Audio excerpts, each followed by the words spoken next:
West, y'all.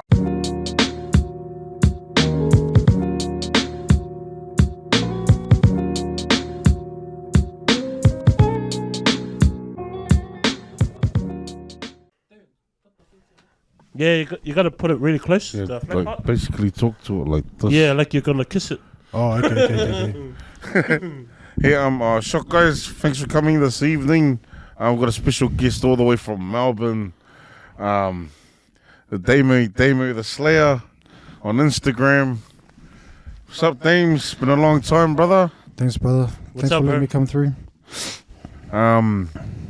Yeah, you came over, caught up, had a bit of a yarn.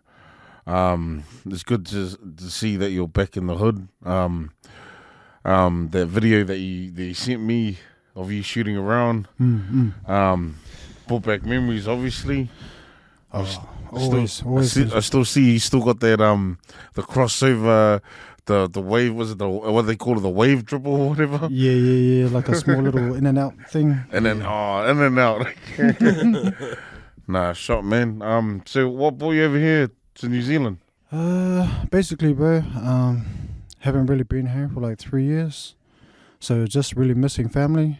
Cause obviously I'm over there, and mum and my brothers and my sisters all here. So it was just time to return. You know, usually on Insta I always put down like return season, but it was supposed to be a surprise season for my mum. But like I came back, but then it wasn't what it was supposed to be in the first time when I came back, so I had to just go straight to a funeral in Palmy, and just sort of handle the family business down there and just hang out with my family and then return back to Auckland, you know. So as soon as I came back to Auckland, it's more like, okay, now what can I do from now on? Who am I going to catch up with and all that sort of stuff? But See all the peeps. But always just come back, man, because I just try and humble myself where I came from. I'm doing good over in Oz, but if I come back home, I just push that to the side and just try and remember my roots, how it was, like how we live in these days now, you know? Oh, wow, true. Yeah. Mean. Hey, so and I see where you from in Australia, Melbourne. So yeah, living in Melbourne, so more in the southeast area. So basically living Narre South, which is pretty much, it's just like central of southeast. So it goes southeast, west, and north. You know, so I'm down there doing. That's where the end. That's pretty much the end where I started when I first moved to Melbourne. Yeah. But just trying to just go there for the whole purpose of going to Australia. Just try to get a better purpose, better life. You know, bit of a head start in life. Obviously, because I have a family and all that sort of stuff, so couldn't really do much here because it was different. You know, you try to save money, but then you have to use your savings just to get through here. So sort of got the opportunity just to go over there, coach ball, and play it as well, and just probably just meet a new circle, you know, over there. But yeah. Also, you got you're a barber by trade over there. How did that come about? Oh, bro, to be pretty honest, especially from Ranui, there's a lot of hidden talents in our area, and you would know that too. But what sort of inspired me about it is because one of the other boys that I used to go to church with, which was Lance and Lorenzo, they have their own barber shop in Brisbane. That's right, yeah. Yep. So, you know, every friend that I sort of met, I sort of looked into what their hobbies were. And if we look at Lance, he was always artistic. So from going from graffiti and cans to transitioning it into clippers and trimmers on people's heads. So that inspired me, man, because, you know, I pretty much grew up with those boys because one lived just straight across the road from Starling Parks. So that's where we all hung, and then we used to sleep on the court, you know, and like think that we were like these guys, but we were still like just like how I said in the same way, we were moips, you know, just little guys trying to be like good guys, you know. But yeah, man, just it started off with Lance. He progressed. As soon as he left NZ, he made a massive impact in Australia. So I was like, oh man, okay, this is gonna be a hobby for me too, just to try and learn some of the ways. But I wasn't really serious into it until he said like, you're good, you know, and I sort of took that as something just to soak into myself, just to try and like take it in. But the other reason why I went into barbering is because I had 2 boys of my own, so my wife always said like, oh, can you give them a haircut? It was crap, and I could see them crying in their eyes, and I used to do that to my brothers as well. But then I said to them one day, you'll want me to bring my clippers when I come back from Australia. And then now it's, make sure you bring your clippers back, please. I need a haircut, you know. Yeah. But I think barbering, man, is a good way to just catch up with the locals, catch up with the community, see how they've been going in their life, you know. Try not to ask too much questions about in their life, but, you know, just take it step by step and just build from there, just build a rapport. Yeah, true. It's funny we were talking about haircuts because one of the boys that podcast with us, Letty, because I got a haircut from him this morning. Oh, yeah. And this place, that's the first time I've ever been there. Yeah. Man, it felt like home. Yeah. Just chilling there and talking to him with his music on. Yeah. It becomes sort of therapeutic, you know. Yeah. It's a good way to catch up with the boys. Yeah, man. And then I didn't really see it like that until I had them in the chair. Like, I'm a stranger to them, but they come into my chair and just open up like a book. Oh, not like a book, maybe just start from the contents. Flip a page. Probably get to the end of the story, you know? Yeah. No, that's good. Easy you brought that up because so Letty's Barbers, the way that he explained it the other time we were on the podcast, he was saying if you know he doesn't like it when people are not on the phone. Yeah. On the phone, like he's cutting their hair and stuff. Yeah. Is that because then he's I don't know, they're not then he'll give them a $10 hair, a $10 haircut instead of engaging with them and that. Yeah. It gets like that at the shop, but you just ask the simple questions like, "Oh, what are you up to today? Yeah. What's your plans for the weekend?" And then after that, that's a normal common thing to say in the chair. But obviously, before you start the convo, you just ask, "What sort of haircut are you trying to get?" You know, and then they'll explain, and then ask them, "Oh, do you have a photo?" Just for reference, you know. So you just try and narrow it straight down to the main point, not just like keep talking, because sometimes you might talk about barbering, and then they don't know where you're coming from, you know. So just sort of take it in a way where you can just make it easy for them to understand. Sometimes they'll just go, they'll say everything, but then after that you do it, they're like, oh no, that's not what I want, you know. Oh, hey, these are the clear instructions what you give me, so I'm just going by what you say. But then if you have a picture, it's just good for reference. Yeah. What's the most common haircut that you get? Is it the mullet? No, younger kids, because they're all into the whole movement of HP. So where I stay, from Hampton Park, it's literally just 5 minutes down, you know. So in Hampton Park, if you just see all islanders, they only have high skin fade, probably a number 2 on the top, and then the rest of it's just all messy. So they still living to the words of the loyalty track, you know. So it's pretty much 100% look in Australia, and all that sort of stuff. But most common haircuts is, for me, would probably be, it's like a crop top, so it's quite messy on top, but with a fade.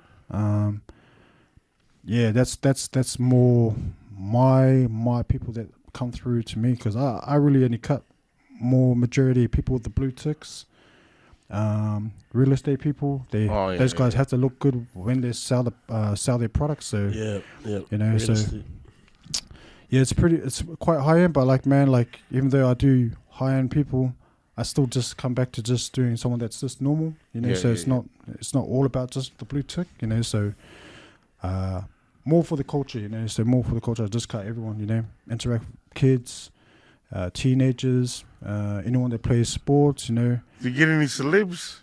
Sports players that come on? So I do mainly all the boys from Southeast Phoenix, which is Soccer team. No, that's a basketball team. So Southeast Phoenix, and then there's Melbourne United. So those are the two NBL teams in Melbourne. Oh, wow. So I do those guys and a couple of other guys that a couple of other friends that I know that won Big Brother. So you know that TV show. You know how people get all stuck in one house.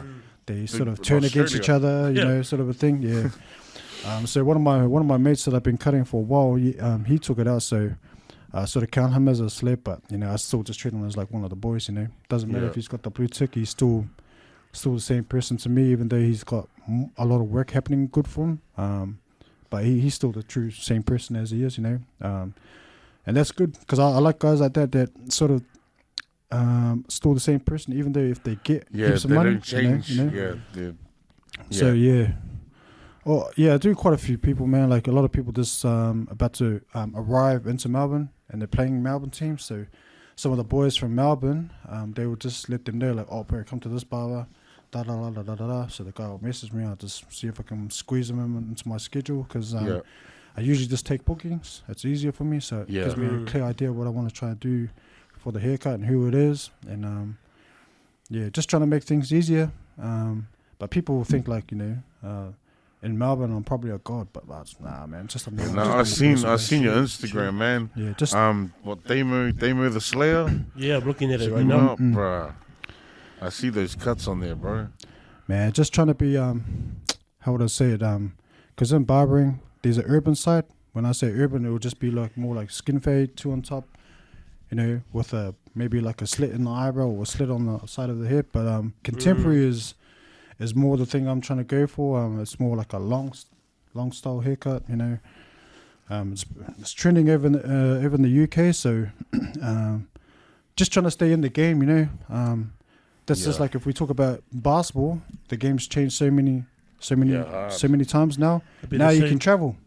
Yeah. Now you can travel. Used to be just 2 steps, but like it all changed. So I was like, man. So you have to readapt to the game. Sometimes you might get away with something, but then they call it for travel. But like, you know, it's a gathering step. That's a new thing that everyone does now. It's a gathering step. So you can bounce the ball and run 2 steps to the side without getting called for travel. Then after that, do another move. And I was like, oh man. Who's guilty of all of James Harden? It is James Harden's fault, you know. But like, it's sort of good what they did on the rules, man, because they had to stop him from, you know how you did that little hook into the arm so he can draw on a foul, so he can get to the line. It's good that they changed that. So just to get the game just to move forward, you know, not just stop, pause.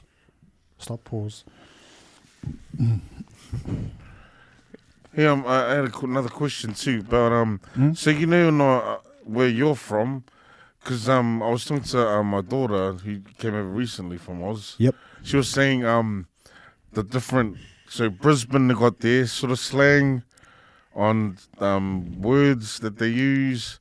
Yep. Melbourne's different, Sydney's different. Yeah. What are some words the youngins use? I guess like right now, what I'm hearing in the chair when I'm at work is that everyone's saying "eats-wa," lads, bruv. Yeah, that's not their slang originally. It's the UK slang. Yeah, that's the grime. That's the drill sort of slang.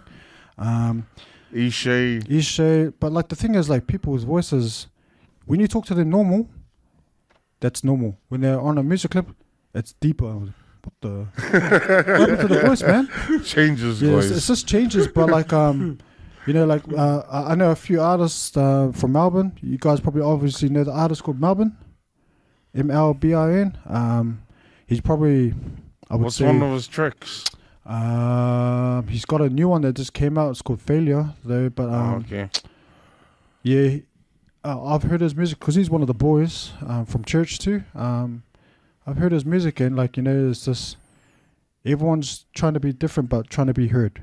That's how I would say it. Like Hooligan Hefs from Sydney, they look like Filipinos. Yeah, you know, but they got their slang. Rats too, and all that. You got 1-4. They're very hard. You know, so their music's it's pretty much about, you know, just hurting people. You know, but I think all music is about hurting people. You could break a girl's heart.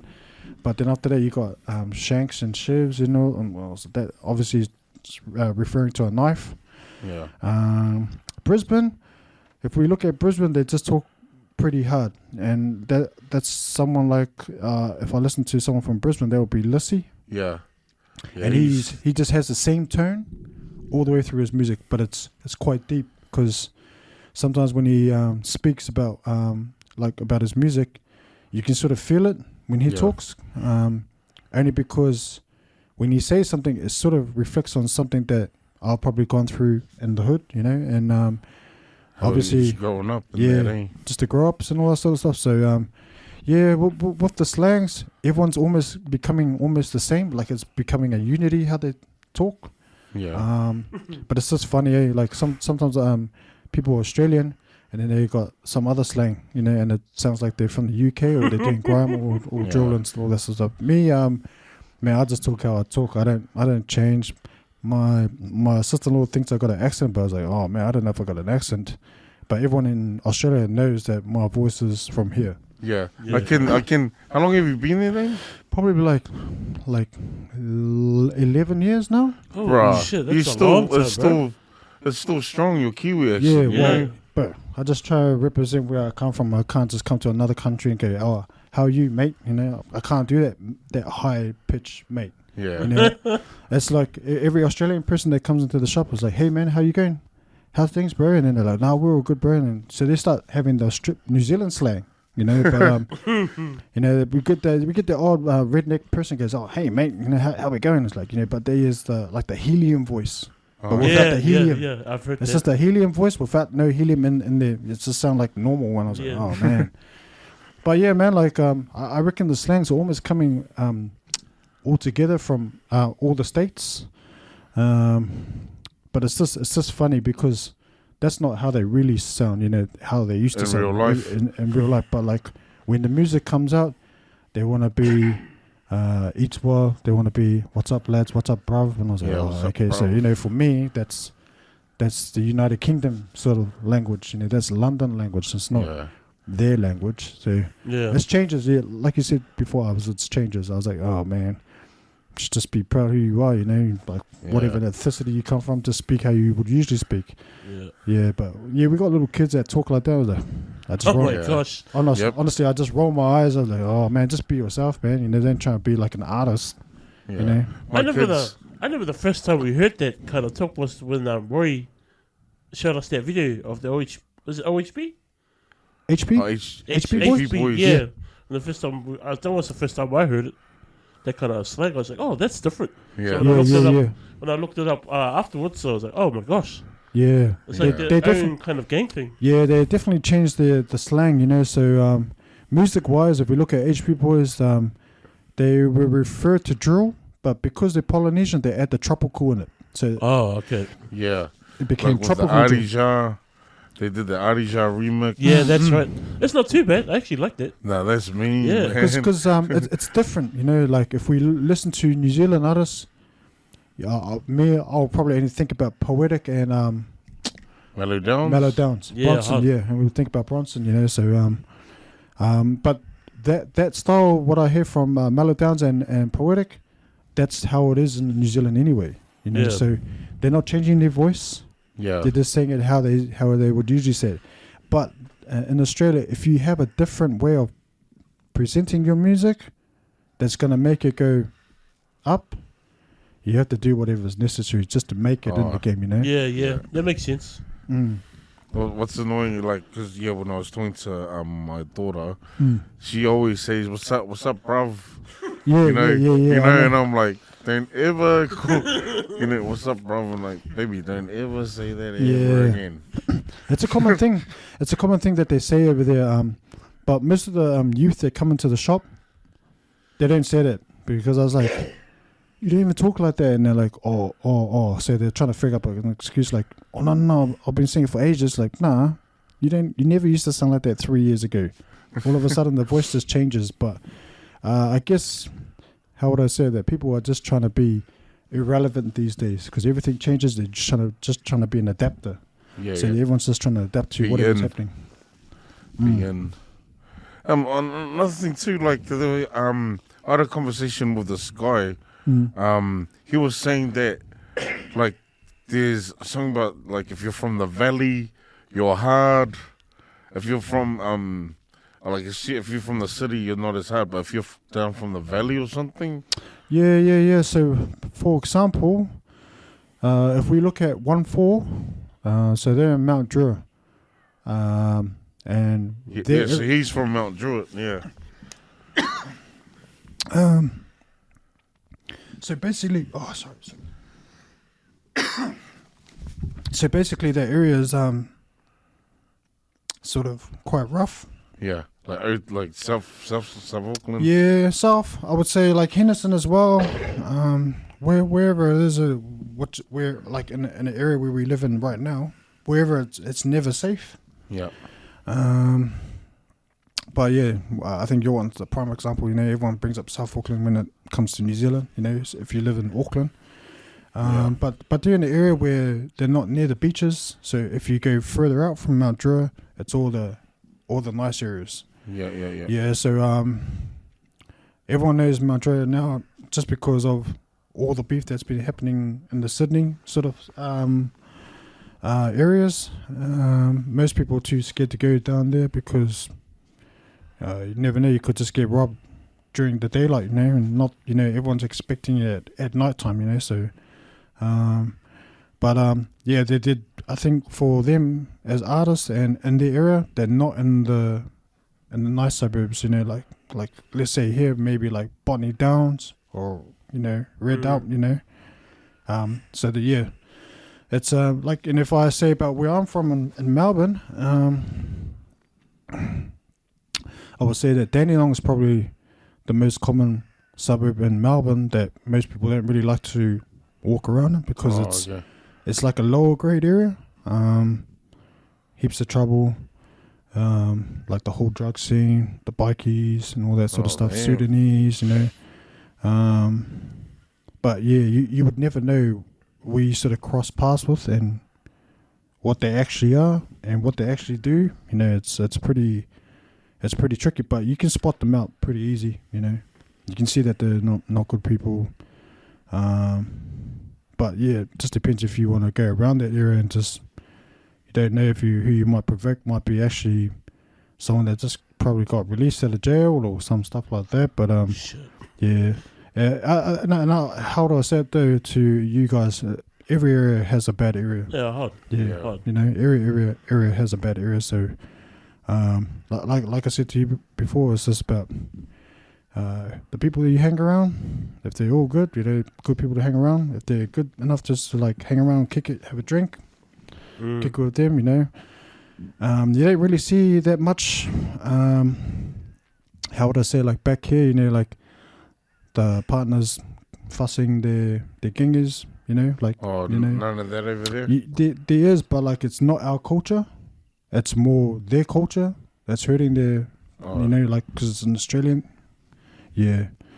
If things just don't work out like how things wouldn't usually work out in a normal life, in a normal country, you know, you sort of take your frustrations out on your partner or, you know, just getting angry because you get depressed or something like that. But, yeah, I think the depression thing really kicked in when we were in our lockdown because we had the longest lockdown, 247 days. Fuck it. Lockdown, yeah, so... we pretty much made the first marking in COVID history to have the most lockdown in any country. So yeah, wow. Because my cousin lives in Melbourne and she gives us updates. Yep. Because she was trying to get back here. I think it was after the first COVID. Oh yeah. But then it kept on going in and out. Yeah. And the waiting list was fucking crazy, man. Because honestly, most people that lost their job had to go try and get another job, but that had to be essential. So obviously you guys know what essential job is, like supermarket, pharmacy, service station. But some of the places just didn't have enough jobs, enough vacancies to give people that needed a new job, you know, because they all got laid off, you know, they all got their redundancy, you know, and I think I remember one thing in Melbourne that I saw a lot of people at each Centrelink that's like Wins here, you know, each Centrelink packed, just queues, like, You know how Australia was mocking you guys for waiting at McDonald's when it first opened, you know, and you guys are mocking us about I wouldn't say us.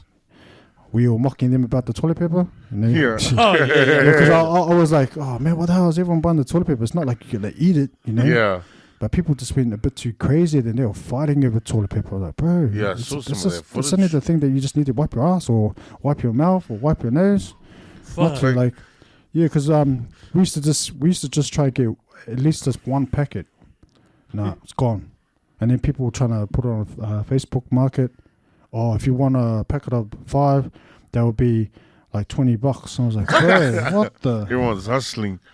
Like, yeah, trying to build fake hustles out of their shit, bro. I don't understand that, eh? Like, I'd like at least think all the cheeses will be gone or whatever, you know? Meat. Or the meat. Milk. See, so meat started becoming to disappear a little bit later after the toilet paper. So at first it was toilet paper.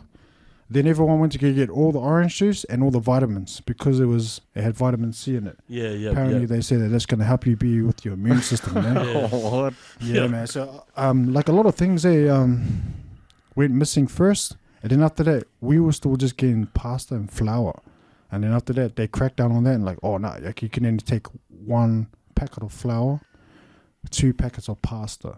You know, I was like, oh man, here he goes. But it was a mayhem, man. Like, you have to go, if there was nothing at that supermarket, you had to go to the next one.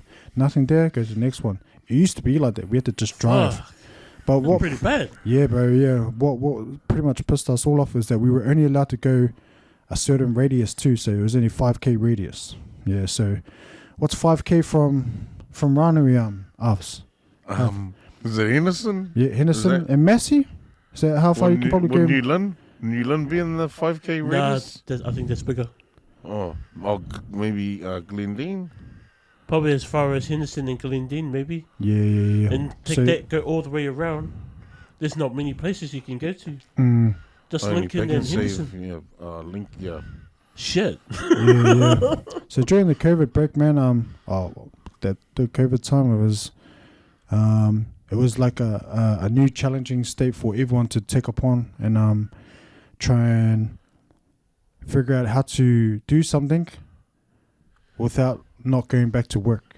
So that's pretty hard because without work, there's no money. Even though we all got given grants and all that sort of stuff,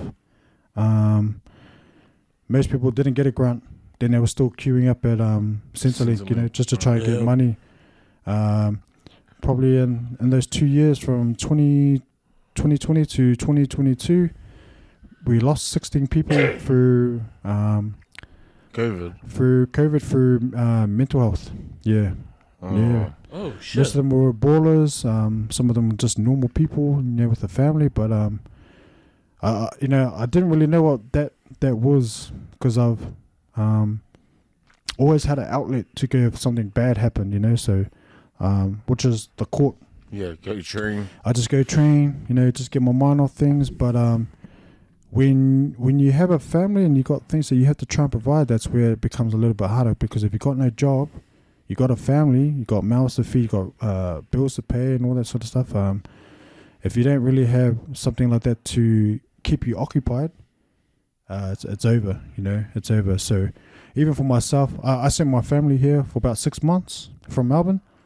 My wife and my 2 kids, but my oldest wanted to stay back with me, and I could really see it in them, man. Like, just staying in their rooms, not wanting to do anything.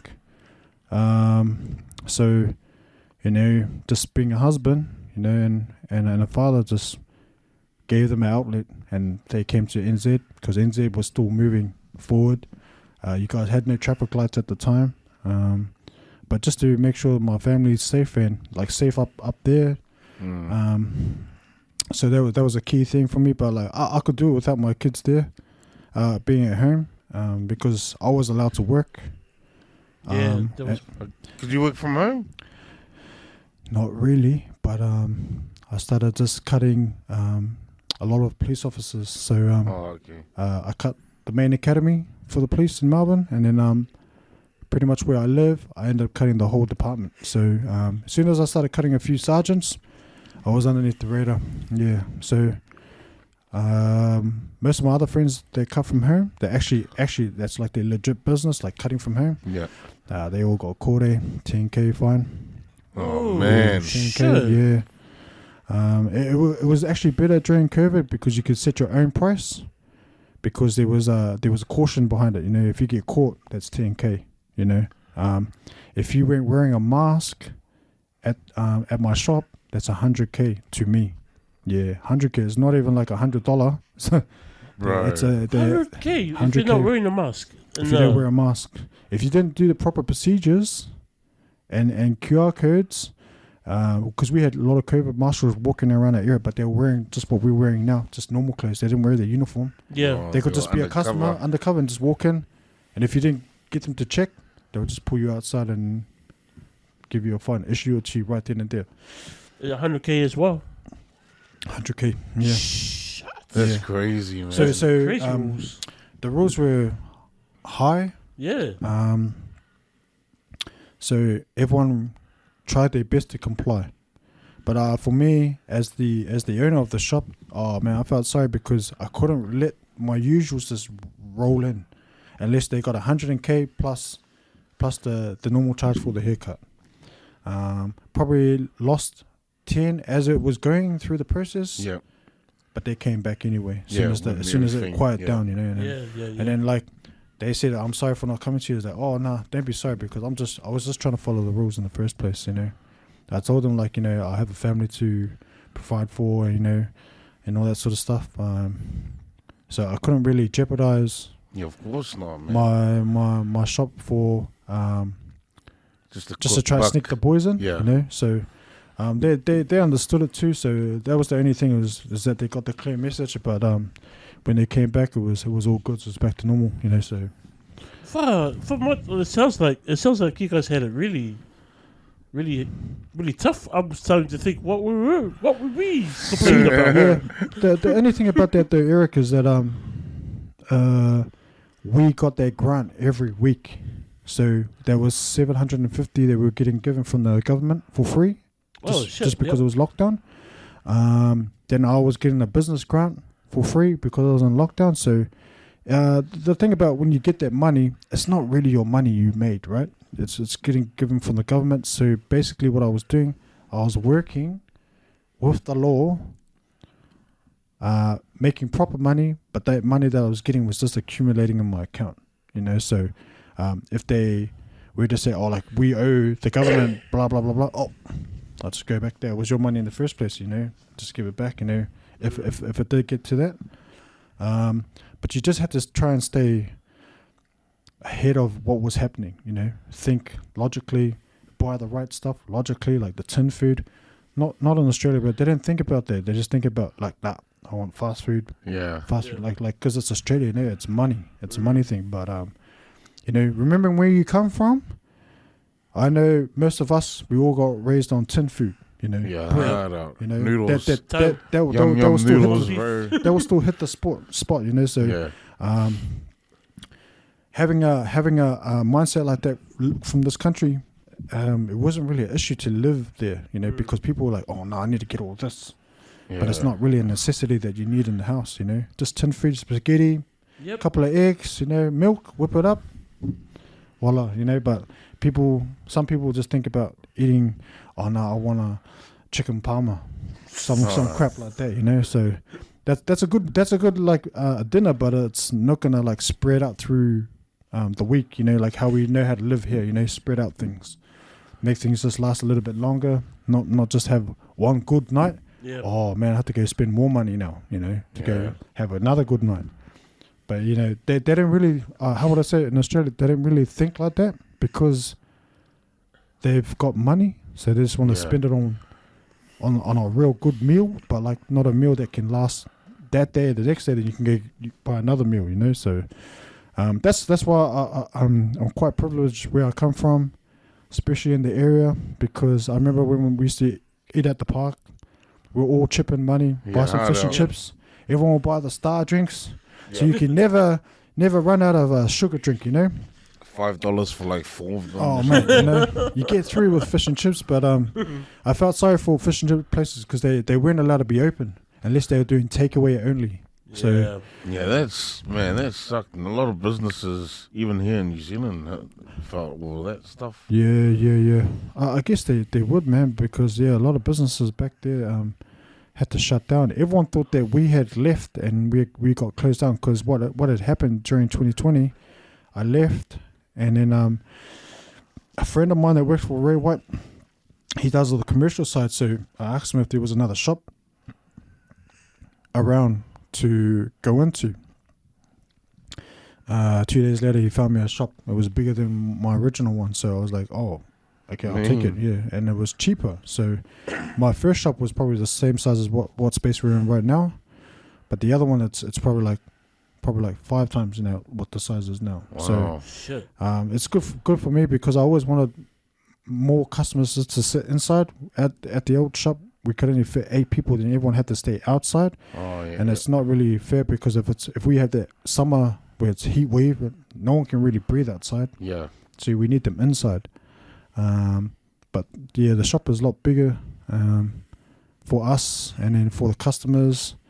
And we just have a bit of a massive interaction there when everyone's in the chair. So if there's something on sports, as soon as it hits halftime, everyone's talking about the player or the team, or people are hating on a certain player, and it's like that. It's like so it's pretty much like a Barber culture, So yeah. Far out. What a mish. So did you get the new store after the second lockdown? I got the new store during the first lockdown. Oh, okay. Yeah.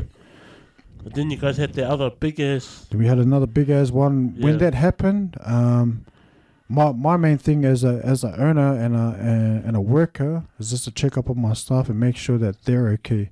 As soon as I could see on their stories that they're keeping themselves occupied, because pretty much most of us in the shop, we're all into health. Yeah. Yeah. So shit, everyone's training, and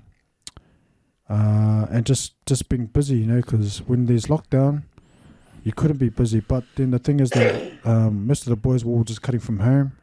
They had their loyals that were coming in, and then so did I, and then it sort of worked out for us. But you still couldn't get caught. If you get caught, that's 10K. It's not a light fine, It's just straight to the lotto, I was like, bro. No slap in the hand first is straight. No, so that's why when they explained the fines, I was like, oh man, freaking hell, that's a lot of money, like to get caught with the big one, that's a lot of money to just lose, and you can't really try and make up something or overcome it, because they walk in as a normal person, and if you don't follow the protocols, they're gonna just issue it up, and because they all had small cameras on them. Once people see it, and then you didn't follow through the rules, good night, Irene, for you. Then your missus is gonna chuck the ring, and you'll definitely be on the couch for the rest of your life. But just had to try and play it safe.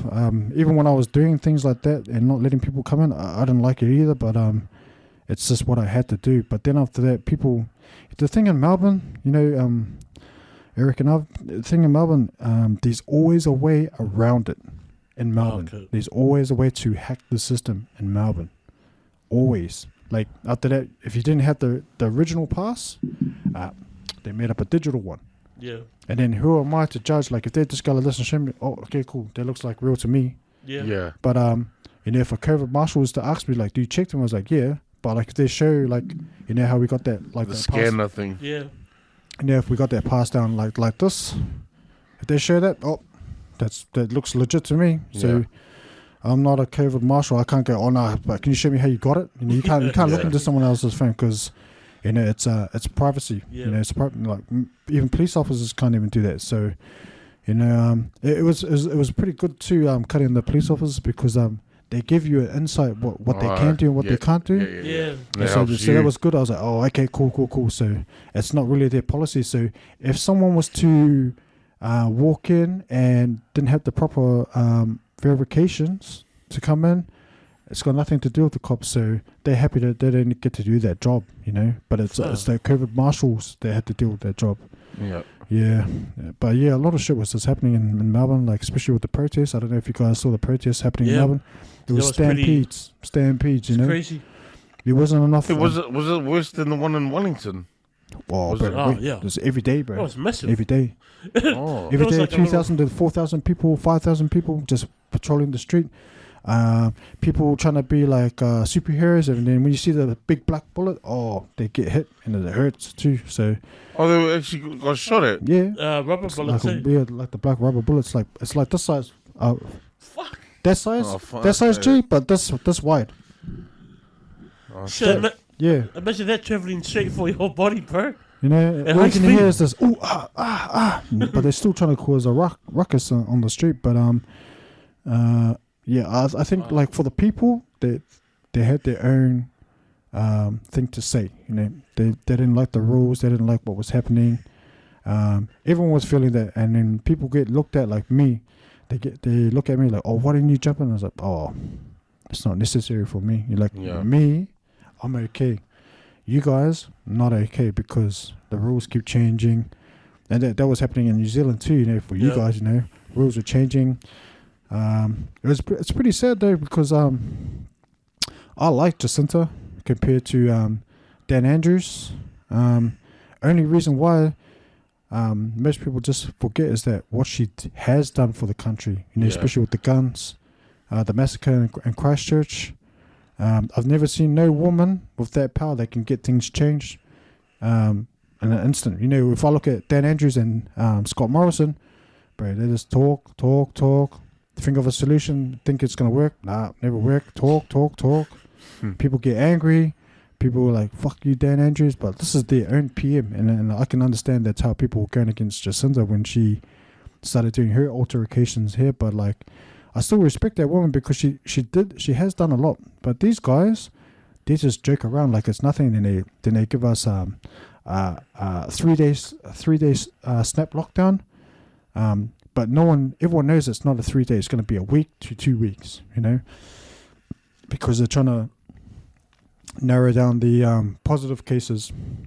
Oh yeah. Okay. But you know what? Sydney had it the worst. But they just didn't get the worst lockdown. Yeah, because I think Sydney was, they were in lockdown, eh? Yeah. Like, no one could go into their state or anything. Because they had all the police out there on the borders. So if you try to cross through, you can't. But everywhere else you can go, you can travel. Yeah, but see, like, I don't know if you guys saw it on the news. In Sydney, at Bondi, you weren't allowed to come to the beach together. Not these guys. Not these guys. They went to the beach. They just went to the beach and have a gather and drink. And then after that, more cases, and then more rules for their lockdown. Yeah. I was like, oh man, you know, you got some people in Australia trying to go with the system just so that they can get out quicker, right? Yeah. Then you got these idiots there. Think it's like spring break, you know, like how Americans have a spring break thing. I was like, oh no, here we go. Then after that, and then more rules became on rules. I was like, oh man, it was sucks, but I just hope it never happens. This COVID, the lockdown. I just wish it never happens again, man. Oh man, you know, I don't know, man, because like, you know, a lot of things happened when COVID came through. Loved ones, you couldn't see them. If you had elderly family, you couldn't be near them because just in case you might transmit them with the COVID things and all that sort of stuff. But definitely happy now how it is now, because people that are wanting to get out of their country and go to another country, they get to get that exposure again, you know, and just that outing, you know. I'll probably never want to go anywhere else but just come home. Just to visit family, you know, instead of like going to a tropical place just to get a holiday and all that sort of stuff. But you know, Melbourne, to me, it's pretty much a tropical. It's just not on an island, but it's got options to just go somewhere, and you can just, if you want to try to get a good scenery, they got a scenery area, you know. But me, I sort of miss this life because for me, it just brings me back down to like even being in New Zealand this long, it's sort of like a reset button. So when I go back to Melbourne, I'm going to be more hungry than what I ever was, because everyone here is still hungry to just live, breathe, play sports. People still trying to get their achievements and trying to achieve goals here. But just being here and just seeing how things were in Ranui when I came back, I can see a lot of new estate apartments. That seems to be seems to be the new thing now. So there's a lot of estate apartments. I heard about all the gangs that's been happening here now, which is it never used to be like that back in the days. You could just be free. There'll always be like a blood and a crip here and there, but what the day is now, it's pretty heavier than that. If you don't have a job, then you have to sort of join to sort of survive. If you don't have a job, it's pretty much like KD, how he joined Golden State Warriors. Yeah, you have to win it to to join that team. That's the only way to championship. He was the kryptonite for LeBron James, so it's the same thing. So but it just humbles me just to see how it is now. Still can't judge, because if it is how it is now, it's just a little bit more harder, compared to the other back in the days, but this seems like, with this new gen and new ways and social media platform, it's changes, bro. There never used to be like that stuff back in our days, like if you want to go talk to someone, you go walk into the house, hey, and interact that way, not like and then well, most of the young people are the ones I talk to, how they met their partners through these apps. Through these apps in Facebook or Instagram. That's how they met their partner. Yeah. Man, I still like the old school way, how you just go up to a person and introduce yourself, because they're going to get the whole thing all in one, not like, I'll go ask a friend to see how he is, what this person's like, so it's a bit strange, like, because even for my oldest, man, like, I'm trying to get him to try and interact, like talk, be around, because you can say as much things and anything through a phone, right, and be comfortable, be like, like it's normal. It's normal. Yeah. But when you come to the person, and even him, I don't know. Yeah, hopefully he doesn't see this podcast. He probably like, Dad, you're sad. Tag you on it. But like when I see him talk and he's just mumbling, But like when you're on the phone, you can say it like clear as, if you got a headset on with the mic, like how they play Fortnite and all that sort of stuff. They can say it easy. Yeah. Come to them face to face. Bro, you sound like Chewbacca. And he goes, what? And I was like, you can't even talk properly. And he goes, no, I can. And after that, like, we just hear him mumbling in the house. He's like, what did you say? And he goes, what did you say? And he goes, I'm going out. I was like, oh, is that what you were saying? He goes, yeah, I said that before. And then he starts answering back. I was like, oh, hey, man, calm down. Or else, But, it's just a gen these days. Like I said before, you can't really hate it. You just have to go with it. Just adapt to what they say. And you have to try and get into the new lingo. No more what's up docs or uso or sole. It's like, bruv. Or lads. Ugh, hate that slang, but like, I just like to just try and be the true way how I was before. Uso, us. And toko and all that sort of stuff, and what's up, bro, and sole, not these bruv, what's up, lad, like, you must get that heaps, bro. We do, bro, because everyone in Australia wants to have that slang. They want to sound like that.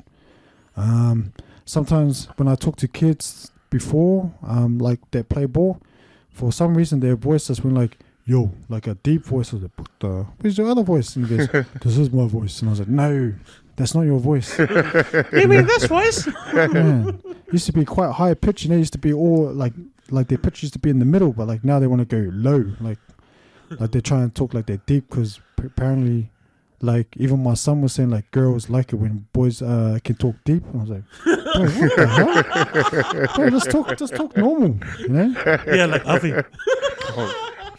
That's funny, man. I was like,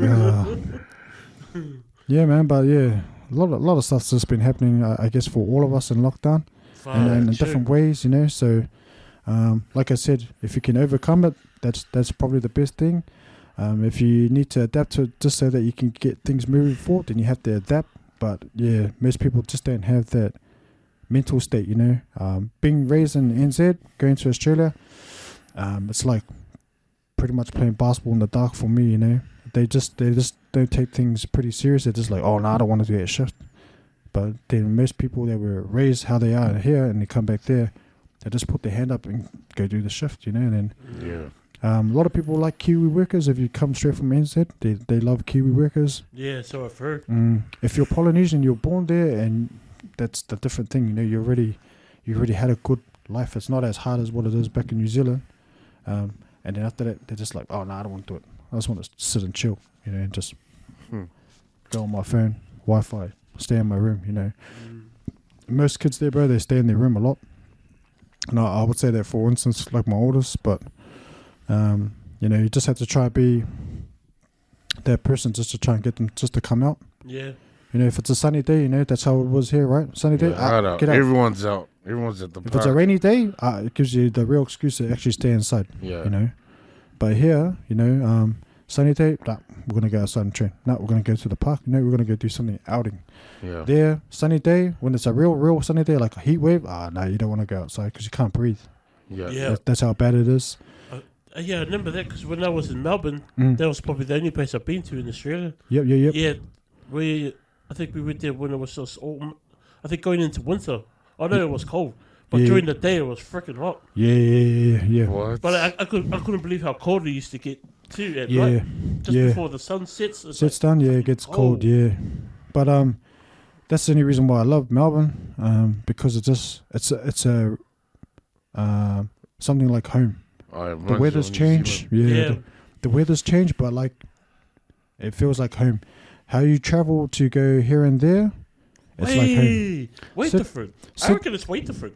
Sydney, no such thing as a right turn. You have to go all the way down to the roundabout, turn around, then turn left. There's no right turns in Sydney. Yeah. Brisbane, it's just pure hot. So obviously if you live in the state that says hot, your aircon bill should be high, you know, because you need to keep your whole house cool. I see that. Queensland is the same. When I used to live in Queensland, it's the same. But when you start going further up north, I know in New Zealand we don't really see that sort of stuff, you know, like the slithery things, the fox, the kookaburras, the 7-footer kangaroos, the lizards. You know, we don't have that. Anything that's wiggly around here is probably our earthworms, you know. But over there, spiders are bigger than my hands. Bruh. You know, so like stuff like that, you know, we only have daddy long legs, right? That's the biggest spider we've seen here, and maybe is it the whitetails? Yeah, I think so. Shit, I haven't even seen one. Or the Avondale spider? Yeah, I think that's the Avondale spider. Yeah. So, you know, we only have that stuff. There, you got like pythons. You got pythons just slithering around, but it's like 3 meters long. Fuck. Yeah. So like me, when I first saw one, I was like, hey, run it over. And they said, oh, you're not allowed to. I was like, oh, okay, let him live so you can get someone else, you know. But that's me being Kiwi, you know. Yeah. I'm not Aussie. So they said you're not allowed to do that. You know how we do a lot of pig hunting here? They can't do that. They're not allowed that. They're not allowed to even do that. Sure. Hunting. They're not allowed. That's why it's so different there compared to here. Like here, if you have a shotgun, you're either shooting possums or a pig, you know, a wild pig, you know. So stuff like that. There's guys that are not allowed to do that because they used to ask me, oh, are you guys allowed guns in New Zealand? I was like, oh, what I know, yes, but you have to have a license and it's depending on what sort of gun it is. You know, if it's shotgun, then it's usually used for hunting. Yeah. But that's why I said, like, I'm so happy that Jacinda changed the rules on that because after that massacre, you know, and it was sad, man, because that dude came from Australia to come to our country and just do that. But I hated that. You know, he was from New South Wales. He was a gym instructor. I was like, oh, man, how could someone come to my country and just shoot people for like it's a game, you know? I just don't know how they can. They need to do background checks on on people that buy guns, though. That was That was a big thing. Like, I mean, we can always blame guns. They should have done the background checks. Definitely, Especially here. I know they don't do them in America.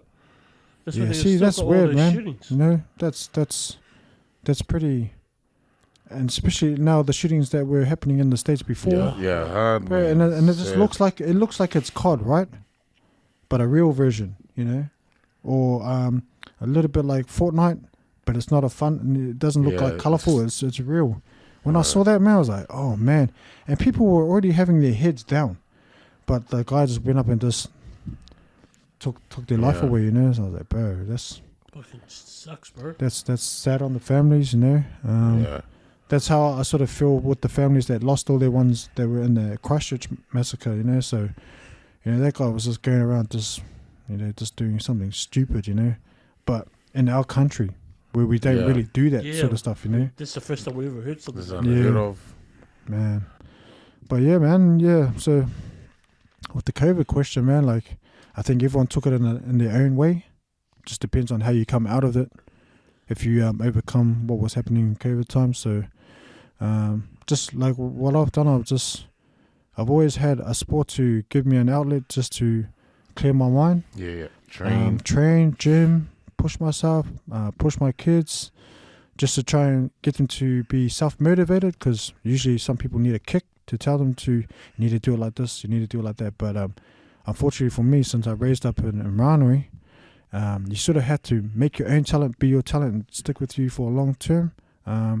And I always had ball. I always had people that looked up to me with ball. And I would say like Ranui is just a bit of a secretive area that's quite talented in a lot of things. So sports, you know, because I used to do ball, I used to break, gaming, used to graph, you know, and all that sort of stuff. So it's pretty much like the hip hop scene sort of stuff. Yeah. But they kept me out of trouble. Most of my other mates that I was with, they all they wanted to do is just drink, and smoke. But like now, to this day, most of them are all in gangs now.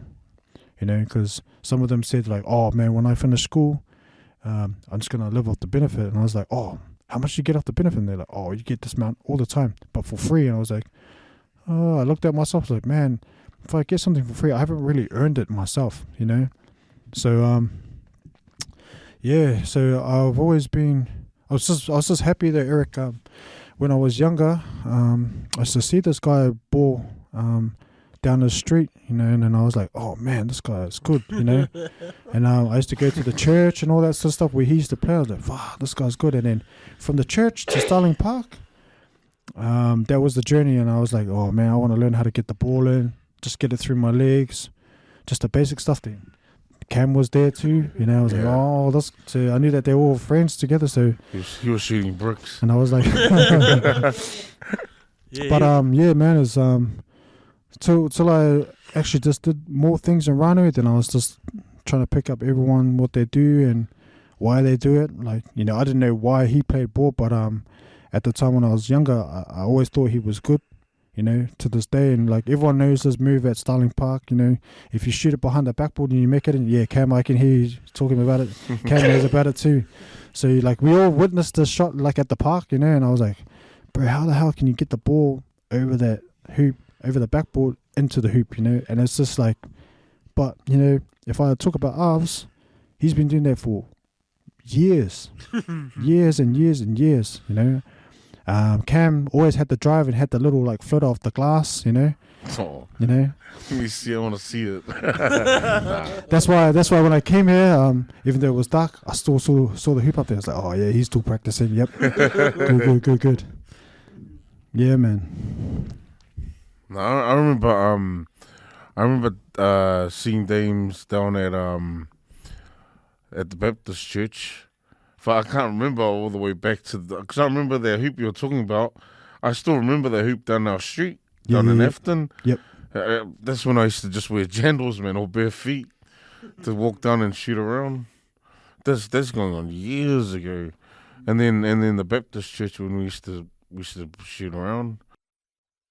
Oh, you know what, Eric? I was just even happy just to give him the rebound, you know, just passing the ball. Because every time I would pass it, he would make it. I was like, wow, this guy's good as, you know. But like, it taught me about things like, you know, you put in the reps, and then you start achieving the goal that you're trying to get in the game.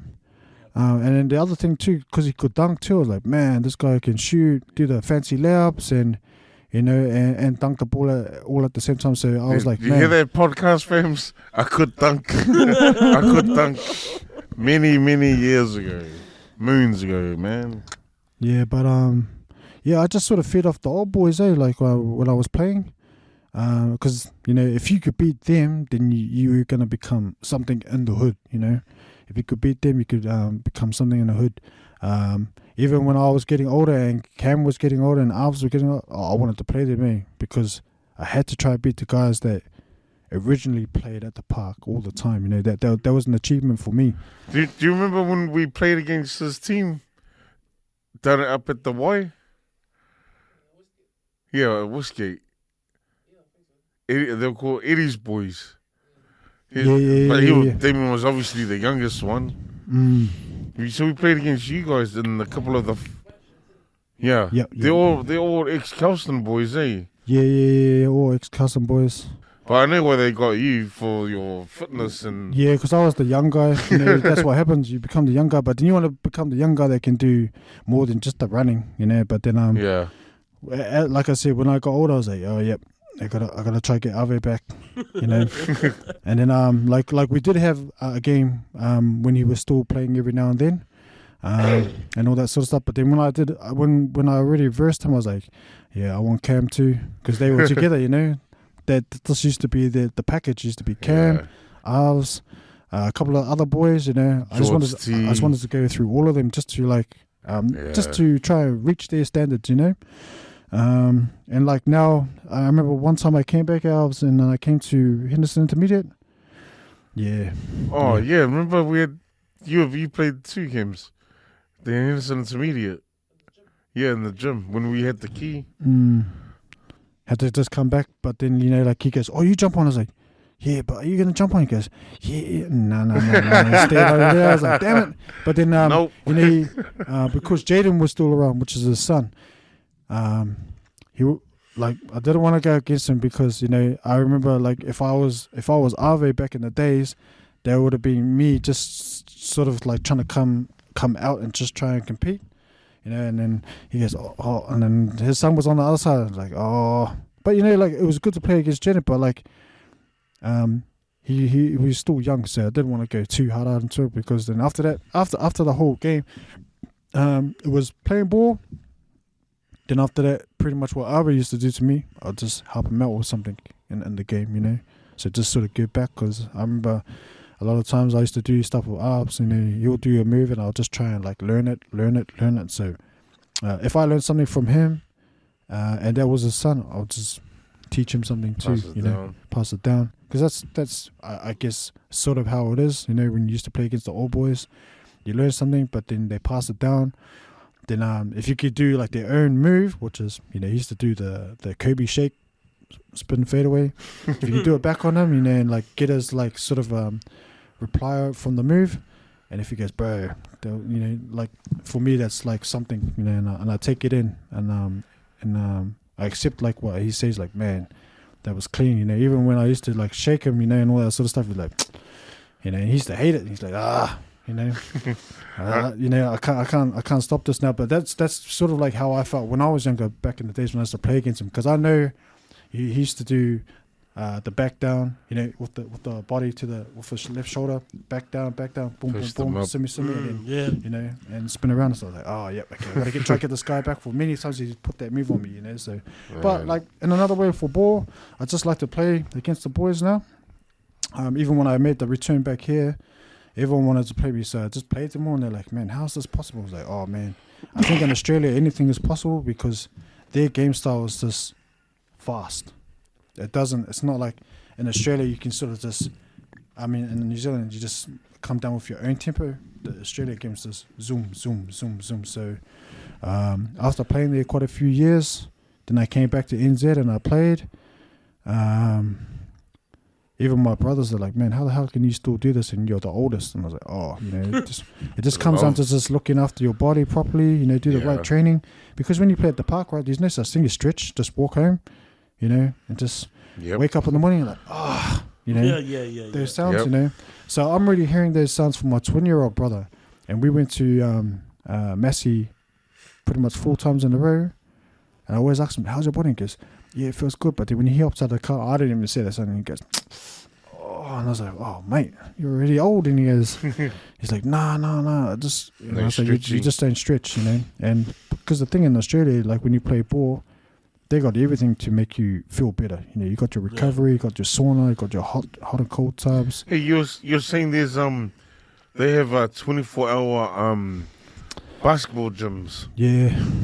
I'm not shocked because when I went to go, because the first thing when I got to Melbourne was because I was in the weight training back then, and I wanted a gym, and I was shocked when I went there because they have everything. In the gym, in every gym. Yep. I noticed they got all the supplements and everything. I was like, holy shit! Yeah. It's a gold mine. So if I look at their country, this is why they got a lot of athletes that are in sports. Yeah. But there's always a but. If we look at the Wallabies versus All Blacks, there's just no chemistry like the All Blacks. That Australia has, in rugby. But I don't know why. They got everything to heal up quicker. They got resources that we don't have. If we don't have what we have to go to PR Beach with the black sanders just to burn our legs and run up the hill, or just run in the ocean, That's like basically legs and lifting up your knees above the water. There, they got every single machine to get you to where you want to get to, but they just don't have the chemistry side. Most people look at me like when I'm in Melbourne, they're like, man, how do you know how to be like this? And I was like, oh, like be like what? And like, oh, just very open. I was like, oh, I don't know. We just got raised different, raised different. We're less fortunate as others, Most of us probably didn't have a full family, it was a disconnected family. But they got it all. But some people are able to think and move ahead properly. Some people need someone else to tell them to help them out to be better. Yeah. But here, if you're trying to make it somewhere like, I think the only sport here is probably more rugby in league, right? That's the most common sport in the NZ. We can't really say basketball that much, but there are people that are passionate about it. But over there, if we talk about basketball, it's like cocaine. They breathe it, they train it, they do the right trainings, they get the right skill coaches. But like if we talk about that's resources, right? Over here, if you don't have it and you want it, you just have to work harder for it. That's how I would say like New Zealand people they work harder. Australia people, they just look at, I'm going to go try and find someone else that can help me and then help me get it there easier instead of just trying to grind through the time and the hours, all the hours that you put into your craft, then you can achieve something. But then after that, you need someone to see your achievement before you can get looked at, here. There, you do a mixtape, you got good stats, you send it to college, see you later, you're off to college. It's quite easy in Australia, yeah. There was an Australian kid that got drafted too, eh? Yep. Daniel Dyson. Black kid. Yep. It's light skin. Yeah, light skin. Sorry. Daniel Dyson. Yeah. Yep. It's like that in Australia, bro. Like it's very opening for opportunities in Australia. Here you have to have someone that's gonna back you up and support you to try and make your dreams pursue. Yeah. But it's very hard because most of us as Polynesian families, we've got bills, we've got to bring home the bacon,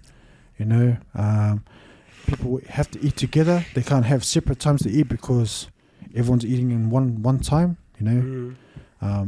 But even though I'm saying that stuff about this country, I wouldn't have it any way, but just that way anyway, Eat together, do things together. If you're going down the down path together, then you sort of help each other just to rebuild it all up, just to try and get yourself back on track. The only thing I take from NZ back to Australia is I still budget my money. Here you have to stay on the budget, right? Because that's the plan to survive the week. Yeah, so stay in your financial lane. stay in that same lane there, even though that there's more money there. It doesn't really matter. Eh? Just remember where you came from. Yeah. Stay humble. Stay still on the grind. Stay focused. But I got 3 kids, so. How old are your kids then? So my oldest, I named him after the king. Of course, yes. Because that's my favorite player. My daughter's 12, and then my youngest son, he's 10. He's the boxer in the family.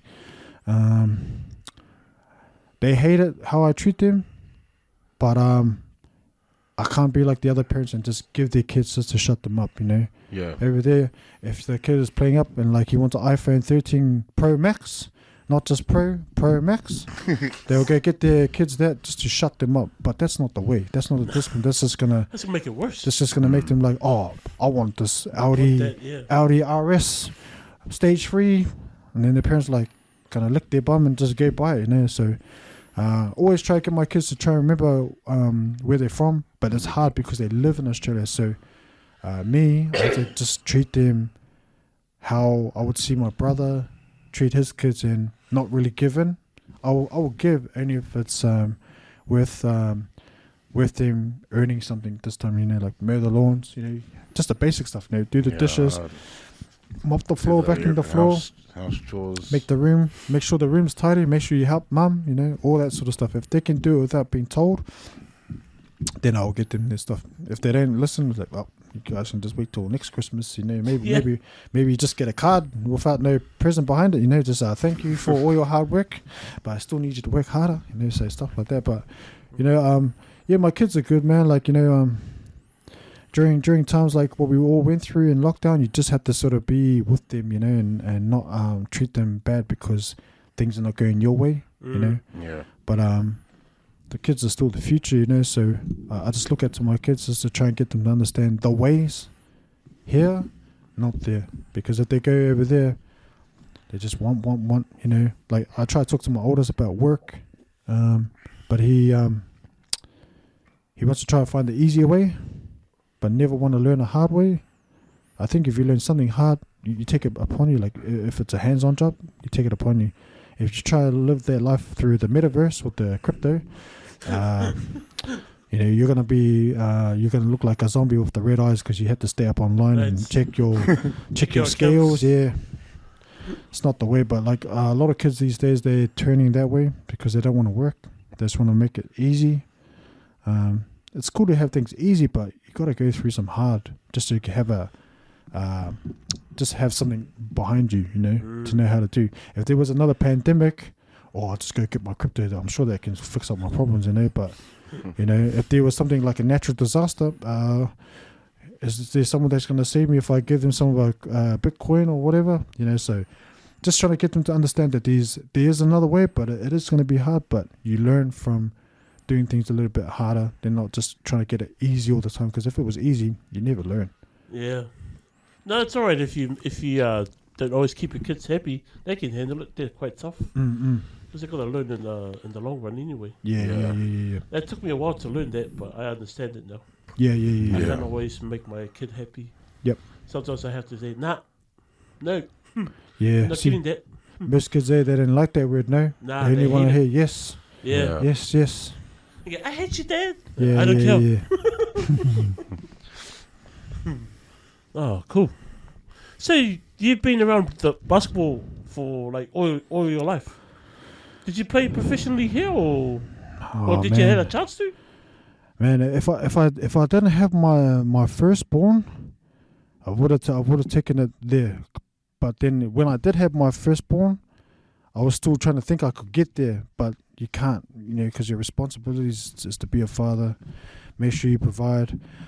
When I was back in New Zealand, I wasn't really doing it at all. I was just focusing on myself until I got in trouble from my wife, and she goes, "Oh, if you do this, see you later." So I couldn't do that. So in another way, what I had to just try and do is just like play ball for the fun of it when I was here. When I went to Australia and I started playing there, I was allowed to go out there and just try to give more because she said I was allowed to. So when she gave me the option to just try and play more, then I was just playing more rep there, rep there. Then after that, a lot of other jobs just came up for me when I was playing ball. So people wanted me to coach their kids because they saw me coach my oldest. As soon as I brought him into a team, I felt sorry for my son because they all wanted him to try and be like me. But that's hard. That's different because I was raised different. He was raised almost half of his life in Australia. And it was pretty sad for him because every time, like, bro, if you could just do what your dad does, you'd be all good. If you were big like your dad, a little bit stronger, then you'll be all good. And I was like, oh, I tell them, like, oh, don't say that to him because we're two different people. Yeah. He's his own player. And he's still young. We're the same blood. But what I had to do to try to get my skill, that's hours and hours, And then, I still love ball more than girls, If I could just practice and get my moves right on the court, that's all good for me. Girlfriend will just come later, But then, as in for him, for this gen, and where we stay in Australia, oh, bro, it's hard, bro, because here it's just a few ethnicities, right? If you got the Polynesian ethnicity, that's all it is here.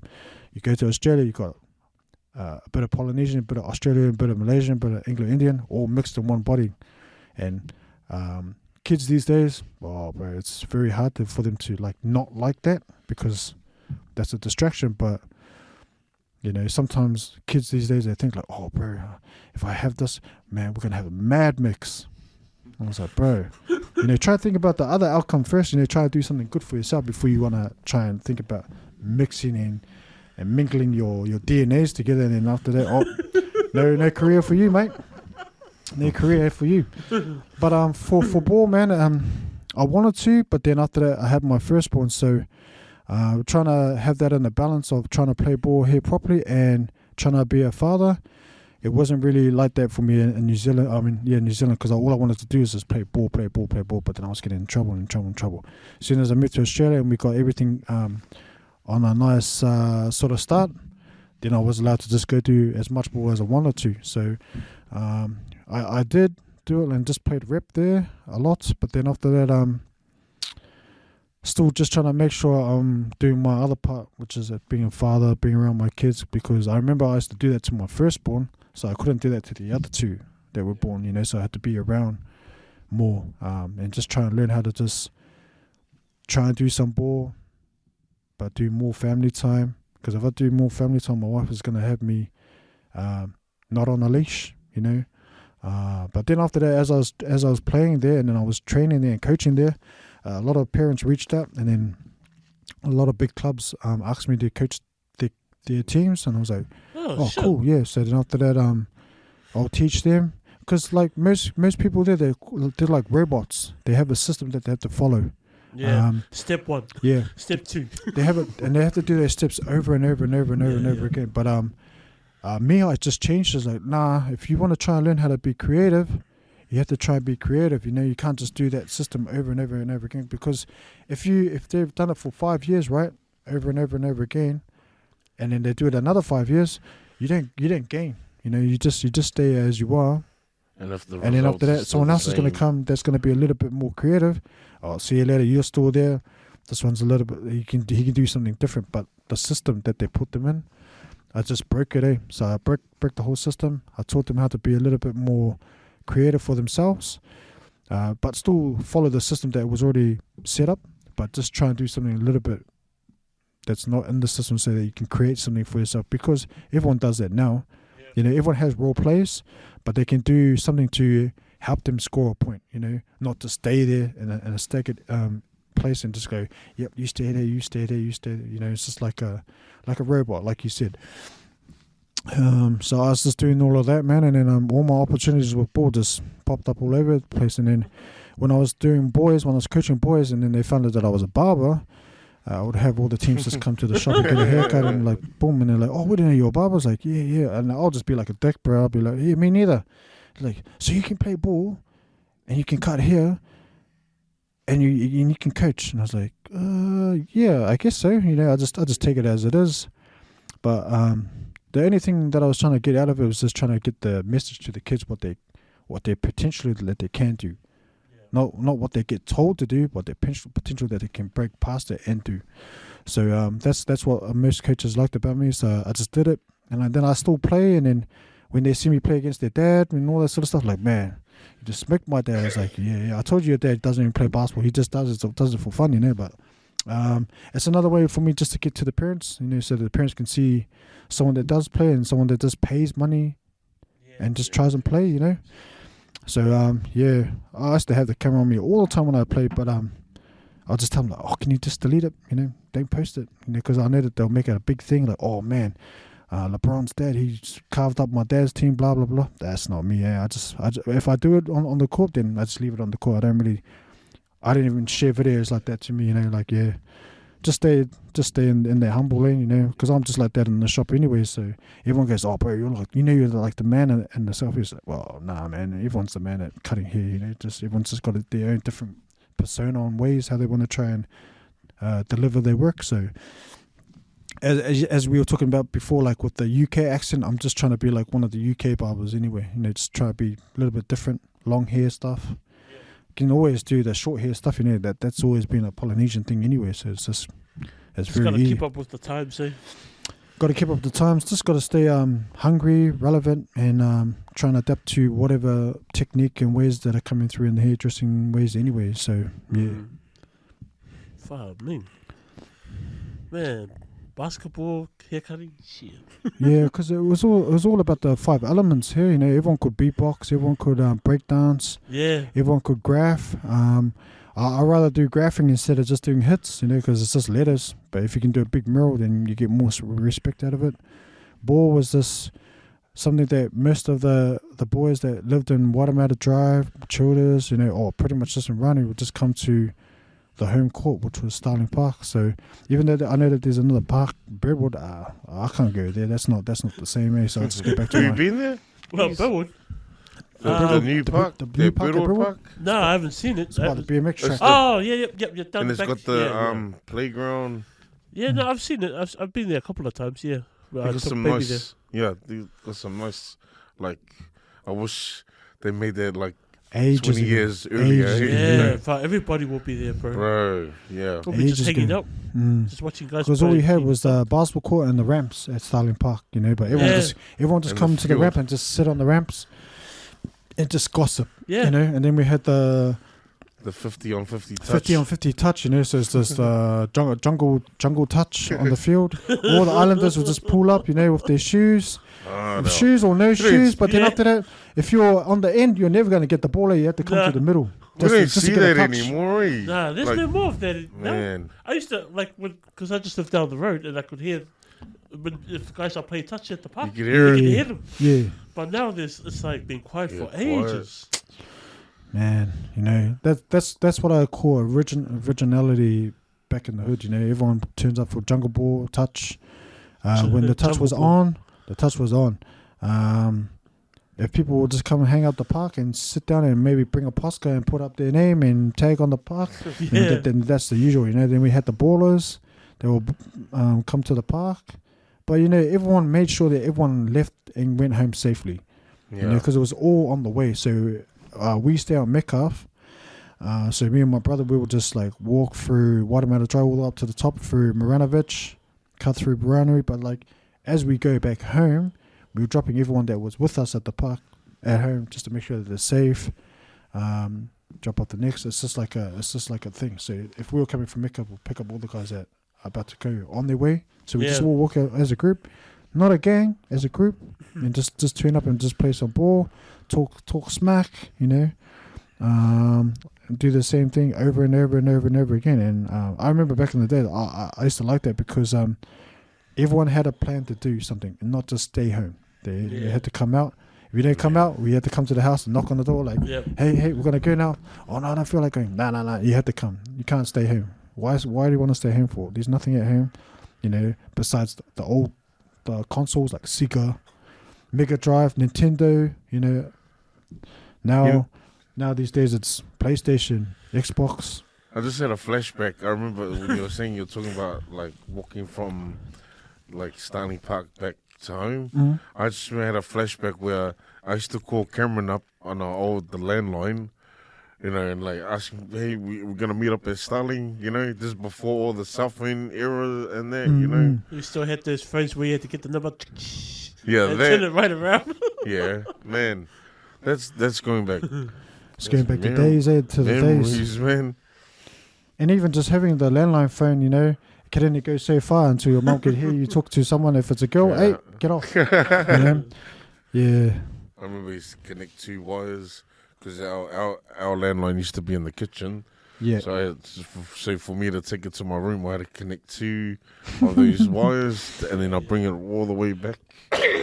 Bro, those were the days. I miss those days, you know, that generation, because it just showed a lot of like hustle to try and get things. You know, no one had Jordans like how you can get Jordans now. No one had shoes like how you can just wear them now. Everyone's wearing Nikes now. You know, back in the days, it was just bare feet or whatever you had to wear to come and run around. That was it. Now you just got people getting TNs, Cortez. You know, Cortez used to be the shoes back in the days, but like now it's like nothing. Yeah. You know, but they're still bringing out the old school. But like, I was like, man, it's oversaturated, bro. It's you know, the brands now is just so easy to get. You know, and now like you see the kids get the expensive brand like the Gucci or the Louis. It's like, oh, bro, you guys wrecked that brand. Let me tell you something about the Gucci, the label, and Versace and that. Yeah. So you know when my 2, because I've got my kids all live in Australia, right? Yep. My 2 older kids, they recently came over, just to visit, whatever, right? Mm-hmm. And you know how, but the thing about making it, so they're getting paid a lot of So my older son, he works in construction, and my daughter works in I think it's like a Countdown or like a Pack and Save over there. Yep. So they're cracking it or whatever, right? Mm-hmm. They come back with the Versace bags. Yeah, my son comes back with these Versace wallet things, and I'm like, what the hell? And my daughter's got a Gucci bag, you know. Yeah. And I'm like to myself, I'm like thinking, what the fuck, you know? It's a different scenery in Australia. Like, that's a style. Yeah, that is. I saw a kid at Lidmore wearing it, but I was like, that's not from here. Cause it's Australian. It's an Australian thing. Kids because I looked at his shoes and he had his like his socks on the outside of his pants. Like they do back in the day. Like we used to do back. Just keep warm. Yeah. But I was like done in a way where it's like, okay, so it must be a fashion statement. Man, fashion has definitely changed a lot, man. Like when they started buying the Louis bags, I was like, oh man, I don't even like that stuff anymore, because you have to be up there to get a bag, right? To buy one of those bags. The kids just buy it like it's like it's a policy. I gotta have this bag. That's the only way I'm gonna have some sort of swag, or I'm gonna get looked at, because then they're gonna think like, oh bro, this guy must be rich. But then even if you do get the bag, you have to have the car to go with the bag, you know. To clarify that you're able to buy this stuff, you know. But most people don't buy it. They just go through their parents like, oh, can you just pay half the deposit and I'll pay the rest, you know. But yeah, it's an Australian thing with the little Gucci bags and all that stuff and the Louis bags. And I've seen it with my own eyes too, and my kids, you know, having. Especially with my son, he's got the the bags on the back of him, but the bags it's like that. It's like a little square. Yeah, it's a man bag. Yeah, and I'm like thinking, bro, you know, where the hell does that come from? I used to wear man bags hard because they just the one over here, the belt bag. Yeah, you just on your across. You can wear them on your shoulder or across. But it looks more manly when you wear it across. But they're into labels, because this one was a Versace one. Yeah, bro. Everyone's into Kenzo. So Kenzo is like another fashion that if you got a Louis bag or a Gucci bag or just one of those high-end brand bags, and then you wear a Kenzo shirt, that's supposed to be making you feel like you're the shit, but it's just clothes, you know. It's just clothes, labels. Yeah, like me, I'll probably just stick to Nike because it's an original. Oh, I stick to the warehouse, bro. I'm not saying the warehouse. I'm not saying that. Me, mate. I'm not saying that Gucci and Louis is not original, but like, bro, you have to really have money to wear that stuff. You just sort of like having that half luxury look. But really, on the other side, you're still ghetto, you know. So I don't know if you've seen the things on the internet where they have pictures of the rich and the poor always look more flashier than the rich. Yep. The wealthy always look like they look like normal people. Yeah. But the poorest people always look like the rich people. Yeah, because they want to be seen in that same light, you know. So where the rich are trying to hide themselves amongst the They're just trying to be normal, so they don't know where they live or what they what they drive. So there's a lot of understatements with, like, when you wear so many different brands. Like, are you actually that person that's got the money, or are you actually just a normal nigga that's just walking around the street just trying to be a part of the industry of the fashion? You see that TikTok where someone's talking about Jay-Z, and Jay-Z's got no bling, no diamond rings, no grills, no chains or whatever. But he's the wealthiest. Yeah. One of the wealthiest men in America. And then he's got these other like the baby. They got little baby chains, little money, little chain. If we look at the baby, he's short, right? So he has to make him stand out. Besides his music, he has to stand out in another way. So they have to wear a necklace that's probably almost half their body weight and all that sort of stuff, just to look the picture. If we look at like Jay-Z, he's actually like Black History God. He doesn't need to wear it. Like, the woman that he's with is probably worth more than the chain in itself, Yep. Yeah. And he doesn't really need to show his expenses. We already know he's like a rich man. He doesn't need to wear all the rollies, He never did back in his day anyway. He always wore a basketball singlet, blue jeans, white Air Force, and a rollie. That's it. And then maybe a little chain. And like these guys, they're just trying to like make them look something like chains on chains. Even Floyd Mayweather, when he comes to boxing, he wears all the different colored golds, like gold, platinum, bronze, silver. I was like, bro, that must be heavy as on the neck. It's pretty much like, like the training, like like the chain that people put around the neck. It might be that way, Honestly, like when I see that stuff, I was like, man, like they really need to show it like that. Everyone knows that you're Mayweather, Everyone knows you got heaps of watches, heaps of money. They really need to show it, but like for them, that's like a normal custom. Just to show. Yeah. If that guy came to New Zealand and everyone found out where he lived and he had all those chains, he'd be no chains. Anyone will want to break into his house and just get the black spray can and just cover the cameras and just get into the house. There'll be a hit out of. That's I guess that's the nature that they live in. So. If that was me, man, I would hide that stuff, man. I wouldn't want anyone to follow me to my house or just follow me to the mall, because you're just gonna get maybe jumped somewhere. And they're ruthless over there in America. Remember that's how Pop Smoke got shot. He got hit. It's pretty sad with those artists. Like they're only young too, and he was just about to come out. Pop Smoke. It's because he posted that photo on Instagram. And the people that the guys that saw the dress, but without Pop Smoke not even knowing that the photo was out of the dress. Gotta be careful on that sort of stuff, eh? And there was wasn't one of his team involved in it too? Bro, that's even worse.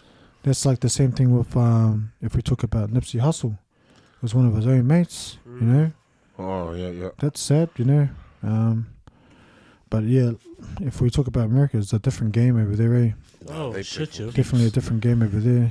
It's not like we have rules, we have standards. They have rules and standards, but they just break it anyway. Yeah. Just to break the barrier. They don't care as long as they can get the result at the end of it.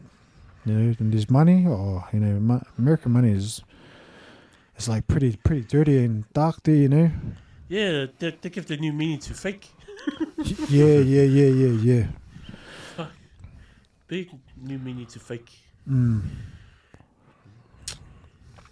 So, now that you're back in, what's your plans now? Now that you're back in NZ, are you planning to stay, or are you gonna head back? It was only just to come and see my mother. Yeah, really. Yeah. Because I had promised her that I was gonna see her all those other years, and I tried my best to come to New Zealand, but every time I would come, there was just a snap lockdown that happened in Melbourne, and after that, it got cleared, and after that, so the borders were open, and I'll book. By the time I was about to leave, it went down again, so I was like, oh man. So this is probably like my eighth attempt trying to come back to New Zealand in the 3 years. Yeah, sure. I'm not surprised, because my cousin, it took her probably 5 or 6. Yeah. Because the first time she did the waiting list, she was like 200 1,000 something. And then when it got closer to when she was on the list, it was like 1,000. And then she showed me the last one with of her around about 100. I was like, "Oh, you're gonna make it." yeah. Because it was just the traveling exemption that you have to take. So you have to take that in order to travel. So I would be like, because I think for me to take the test it was 150. So times that by 8. That's how many times I did it. I didn't really care about the price. I was just trying to get back home just to see my. Because what happened in the first one when I was about to come, I promised her. And then that was my mum's 60th. And then I missed that. And I told her, okay, I'm coming this time. Snap lockdown. Told her again, coming again. Then all I just heard from my family that she just kept crying and crying. So I was like, oh, okay. The goal is to not tell her I'm coming, but just show up. Confirmed. Yeah, just show up. If you show up, you show up, And then this time when I came back, it was supposed to be to see her, but then one of my cousins, he used to live on Luanda Drive. He took his life in Palmy, so he hung himself. So I was like, man, like it wasn't supposed to be that way, but then something else came up. I didn't know if he was going through the depression or mental health sort of thing, but small story short though, but his older brother, 17 years ago, he took his life, and he used to live in Ranui too. But when he took his life, that brother that I was just telling you about now, he was the one that saw his brother hanging. So this time, when he took his life, one of his twin brothers saw him hanging. So I was like, man, it's like a domino effect at the moment for them. But I came back for my cousin at the time, and then try to make it like a way to catch up with my mum too while we were down there. But when something like that's happening around, that's not really on your mind. It's all about the family that had lost someone. So then I came back on a Monday from Palmy. Came back about like 11:30 at night. Went to sleep. As soon as I wake up, I was like, man. So I messaged everyone, hey, I'm in town. Are we going to play ball? Who wants to play a game? Is there a game anywhere I can come and just have a scrimmage? Then one of the other boys that I used to play with in Henderson, he hit me up, and then we just met up at the Trust because he wanted to have a 1v1. So I was like, oh yeah, cool. As long as I get to play ball with the boys, and then I was sort of just waiting on my mum and my younger brother to come back, just so I can try and spend some time with them when they came back from Palmy. So they arrived at maybe 1 a.m. Wednesday morning. So after that, I just let my mum just sleep, just gather up when they sleep, because it's like an 8-hour drive from Palmy to Auckland. So so just let them sleep, and then I went out to just go train.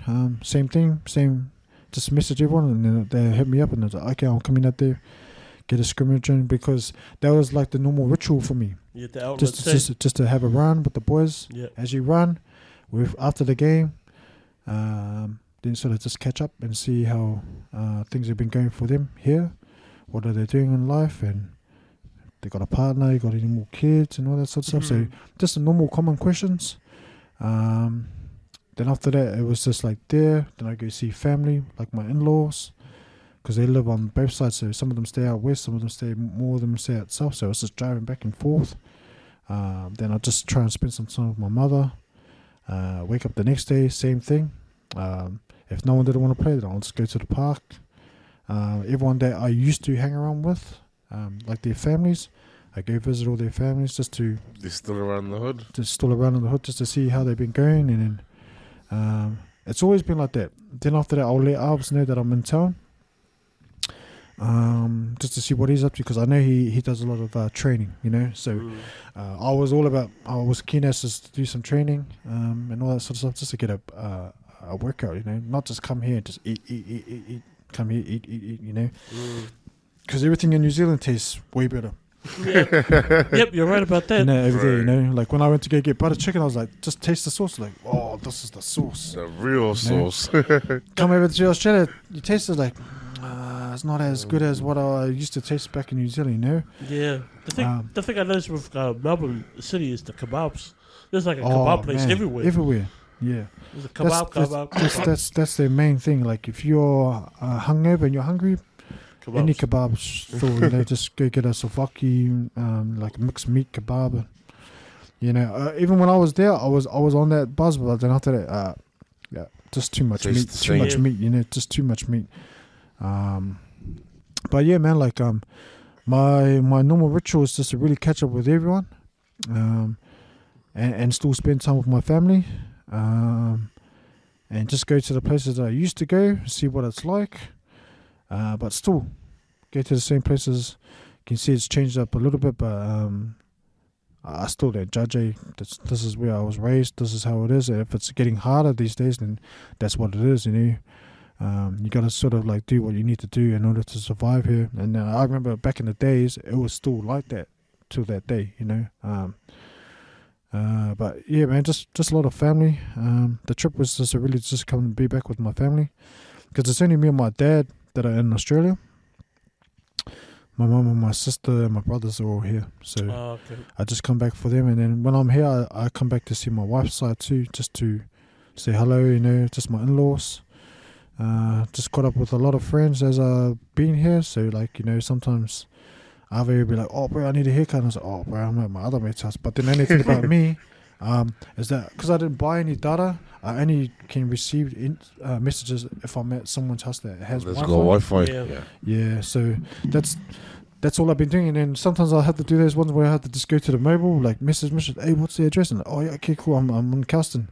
Okay, we'll meet up at Blockhouse Bay. Go there and I'll just catch up with them, and they just ask me like, what's it like in Australia? And I was like, oh man, it's pretty good. I'm not gonna like rant on about it. I'll just say like, no, it's good. Do you want to move back? And I said, yeah, of course I want to move back. And cut hair, I was like, oh, I don't know about that. I don't know if it will work for me there, because it's a lot different there. You can sort of set a price, but if you have good standards, they don't care. Yeah. You know, you set a price here, like, oh no, I'm gonna go to the other shop. It's cheaper, you know. So, but you know, that's where I say that's where the hustle is in New Zealand. You know, if you have a budget, you have to stick to it. You know, that's the only way you're gonna get by and all that sort of stuff. So, even since I've been here, probably in the past 2 weeks and a bit, or maybe just 2 weeks, I've already spent like probably like $2,000. You know? But that's just all on pies. Fresh ups, because we have fresh ups there, but it's $6 for the 1 liter. What? Oh, and shit! You go fresh choice, right? It's $1.80. I was like, why is that expensive? I don't know. Every time New Zealand, New Zealand food, it's expensive. Oh, what the hell? So like sometimes like there's macaroon biscuits. It's like $4 for a packet. Yeah, and you know how you got the Fiji breast fizzy drink. Yeah. In Australia, it's like here it's like $1 something. In Australia, it's like $5 something. Because it's New Zealand. Because it's New Zealand.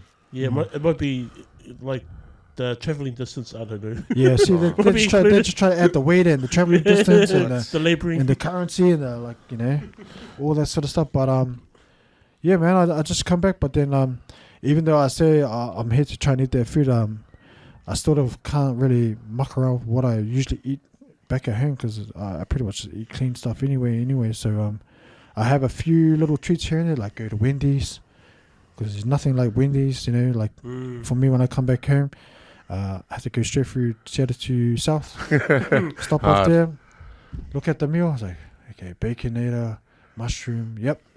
Can I have meal number 3, please? Extra large. Anything else? Oh yeah, can I get a cup of cheese sauce with that too? And I'll just go where everyone else parks their car after getting Wendy's, drive in there and just start smashing the food, you know. So, yeah, man, there's just a few things that most that the country doesn't have, but they have it there now. But like to get a pie there, Eric, it's $5. Oh, it's almost the same price as BP at the moment. Oh really? Yeah, because with the prices going up. Oh yeah, man, and you know this the petrol stations there, all their food, like their pies, it's like a rock. You're eating a piece of rock or pastry with beef, and they don't even do steak and cheese there. It's like more like a chicken, some sort of chicken pie, and they have a beef pie though, but it's slow cooked, but no beef and cheese. You have to go to Daniel's Donuts to get the New Zealand pies. Oh, okay. But that's like $5.50 for just a pie. Shit. And that's the only thing about in Australia. When you know that it's their price, you don't care, because you got the money. They can just buy it like it's like you can, you know. Since I come back here, I probably had 2 big bean pies, steak and cheese ones, and you know, like the big one, not the normal size one, the big one. And a lot of fresh up. That's all I've been drinking since I've been here. A lot of fresh up. A lot of fresh up and water. And a couple of primos here and there. Because they don't do milkshakes. They do, but it's an Aussie thing, you know. It's not really has that much flavour in it, you know, and all that sort of stuff. So there's always a missing thing that I miss in when I'm in Australia. It's basically the food. When they do hangis, they do your raw steam. You know, you come to New Zealand, it's all cooked in the ground properly. Okay, so they got those like barbecue setups. Yeah. With the like chimney like things. Yeah, I've never seen one of those. They look interesting, but no, it's not the same. Nah, but when they do it and they sell it there, all gone. Especially if it's Polynesians. If there's any like raw fish or something like that there, all gone. So it's like a sellout. Yeah, it's like a sellout there. Taro there is expensive. Taro here is not expensive. Yeah, that's like you said before, it's like the weight. Yeah, traveling. Yeah. But yeah, man, like food's just a little bit different here. You know, way different here. Might be expensive here, but I think just the country itself, it's got some good resources here. There, you know, like if we look at seafood, they have to come through New Zealand to get the good stuff. Yeah, it's all bigger here. Over there, they're putting prawns out on the market and they shouldn't even be out there because they still look like babies, you know. Fuck. Yeah, but I think like with Melbourne though, if we talk about restaurants, that's where it's probably the best thing in all Australia. So yeah, Melbourne's more well known for the restaurants. It used to be one of the livable cities in Australia, but not anymore. Perth is the highest ranked in Australia now for the most livable area in Australia now. My friends there, my friends' family, sons there. In Perth? Live out there, yeah. Yeah, we got it also there too. He lives out Perth. Sure. No, I like Melbourne, mate. I really enjoyed it. I like the pace. Yeah. You went to the casino there? Yeah, I checked out the casino out there. I spent a couple of 3 or 4 days in the city, and still I wasn't able to check out the entire city. Yeah, it's too big. It's way too massive. Yeah, it's too massive. Oh, so you know our Auckland city, bro? It's way. It's in your baby. It's a little. It's like an infant. Yeah, it's a baby. It's like an infant. So will it be the Auckland city plus Greyland? Yeah, we have to add like more than that. Yeah, more than that, bro. Yeah, the city is massive. You know, and when I was at the train station, I think there was a big check. Shit, I forgot what I was saying.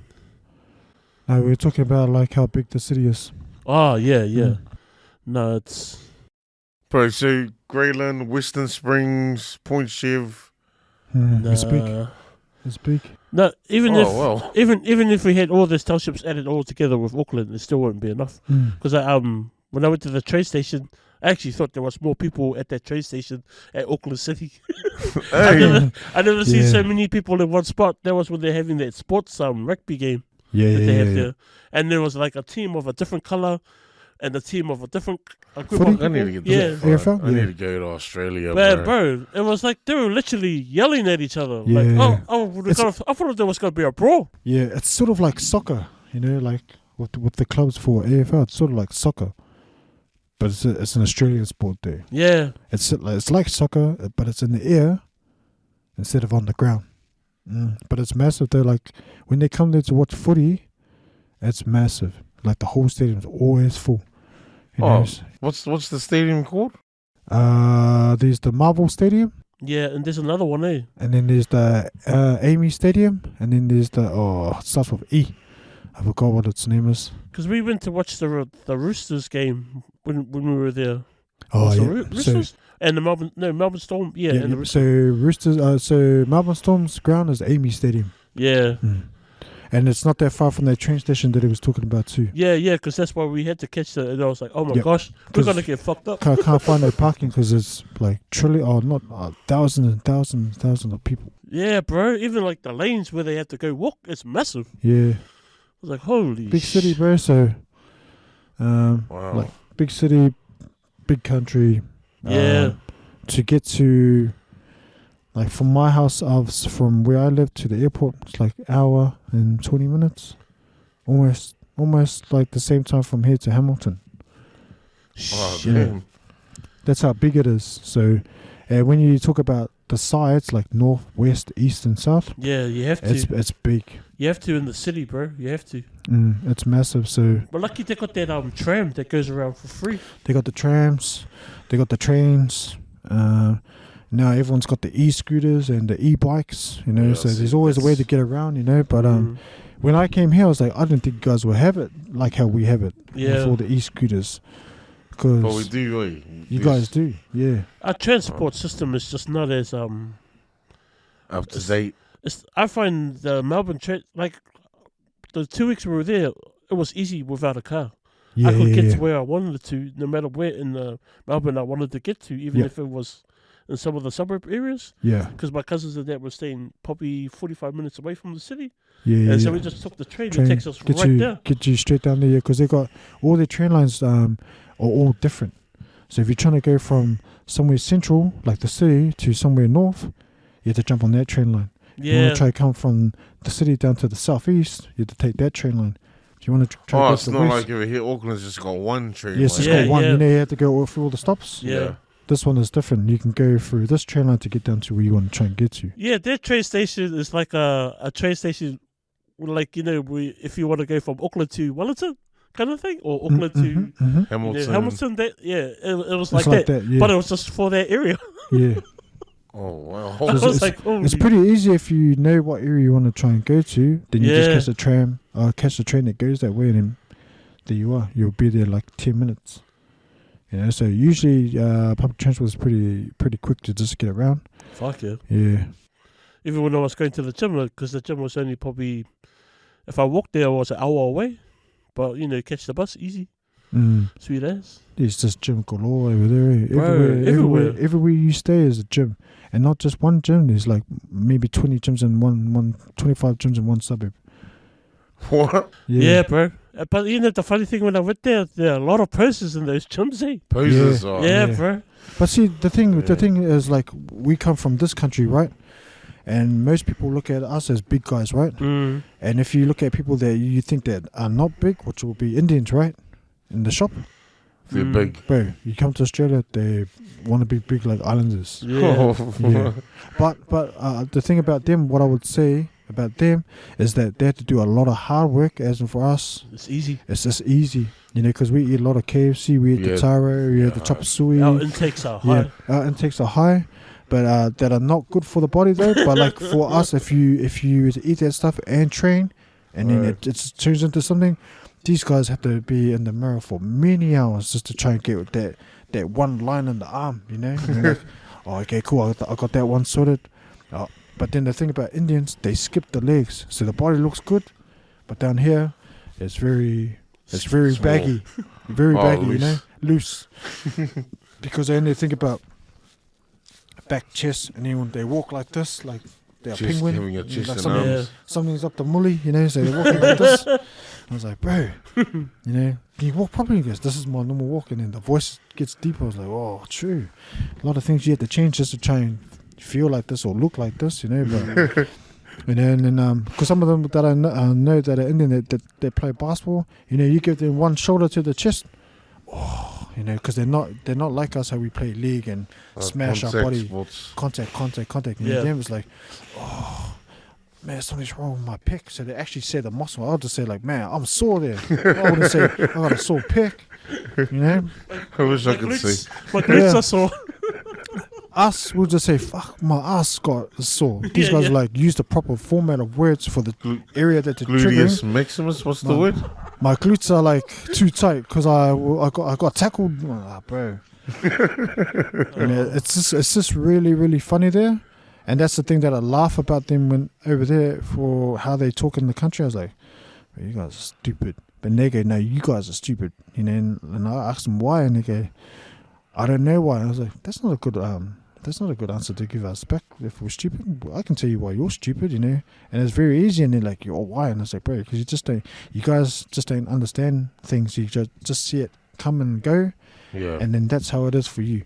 You don't want to like try to solve the problem or fix the problem or just get involved to like, trying to understand the problem. Talk about the problem more. They just want to run away from the problem, And I was like, man, because like, what, Eric and I was, even with my staff, had to try and teach them about values because they don't have it.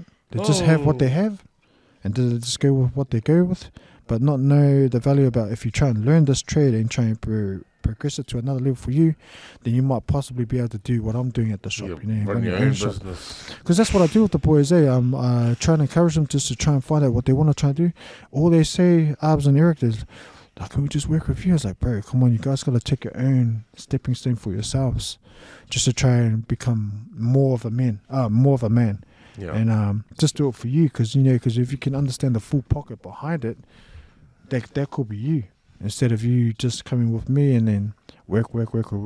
Most people won't talk about that because they want to just keep them on board and just get them to do the work. Me, I've done that when I was in New Zealand and it didn't really work out well. They just burned you out, and then after that you just talk to them badly. You tell them to get lost, they're fired, and try and find another person. But with barbers, you want to try and find someone that might just love the job properly, not just come here for the money. Because money is going to come and go in Melbourne.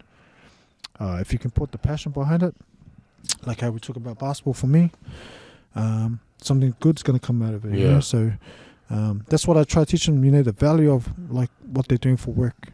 If you want to do it like long term and you want to do it your way and run things your way, then there's the bigger pocket in it. But the only thing about with barbering, you can only expand if you have a shop. Yeah. Like you can only grow bigger if you have a shop. You can only grow bigger if you have a good team. Yeah. My team is pretty much like I would say like a good starting. These 13 of us, so we have a good starting 5 all the time. When we work, the vibe in the shop is how it is.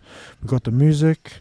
Never listen to any Australian stations. I'm telling you, okay? Don't listen to no Australian stations because they don't have no vibe. Well, they talk, but then they try and make it a joke, but you don't really get the joke because it's their culture. Yeah. If we look at Jordan and Tegan and Brooke, like they do their no judgments asked, no something passed. That's funny. You listen to that? I play it at work.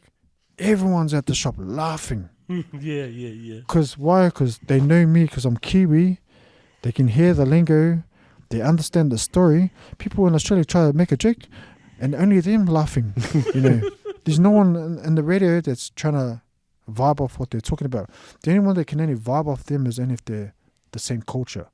They're white. Like when I say white, they're white to a T. Like everything like the white way. There's no lingo in it. It's just very very posture sort of way of how they talk. Yeah. Yeah, I know the ones. So everyone that comes to the shop, at my shop, we always play my FM. And then after they're like, man, who's this DJ? And they're talking about Jordan Lee, DJ Jordan Lee. I was like, oh, that's DJ Jordan Lee. And then I was like, but does he have mixes? And after that, we go from my FM, from the app, to SoundCloud, and we just start jamming Jordan Lee's mixes. And everyone comes in like, bro, who's this DJ? Who's this? Because that's what I say that our culture and our country has, is we're able to adapt to anyone. Yeah. In any way, any shape or form, easily. These guys like that. Oh no, I don't like you. I'll pick someone. Oh no. Come. I want to listen to you. Yeah, cool. No. You stay there. I don't want to be with you. It's very. They're very particular on their. No, I can't even say swag. Just their personalities. Here, we're musical background. Most Polynesians are naturally talented at a lot of things. It's not just one thing; it's a lot of things. In our culture, it's very easy to get bulky without taking too much protein. Steroids. Some people I just see in the KFC, mirror. And then, it's called KFC. That's it, KFC, taro. But everyone goes, "What's taro?" And I was like, "Oh, I'll show them a picture." Oh yeah, how do you eat it? You just eat it, but you have to cook it a certain way. How would you cook it? And I was like, oh well, I'll boil it first, and then I'll put coconut cream. They say, oh, that's got too much, and this is where they complain. but they just don't know about the flavor. Yeah, the taste of it first. And that's the thing about us as Polynesian, Māori, ethnicity. Our flavor is like more than one flavor. It's not just chocolate. You know, it's a mixture of flavors. It's more than Napoleon. The Napolitan, you know, more than strawberry, vanilla, and chocolate.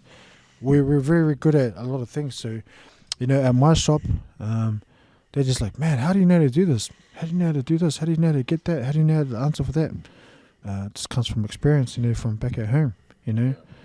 Once they see one trend going, that's the trend that they only want to go with. You know, so it's very easy for them just to jump off the bandwagon and go to another trend, another trend, another trend. If it's one Versace bag, I gotta have one Gucci bag. You know, then it's like, so it looks like a bullet, like a vest, like you can put guns in. You know, like, I got a Versace gun here, I got a Gucci gun here. Yeah.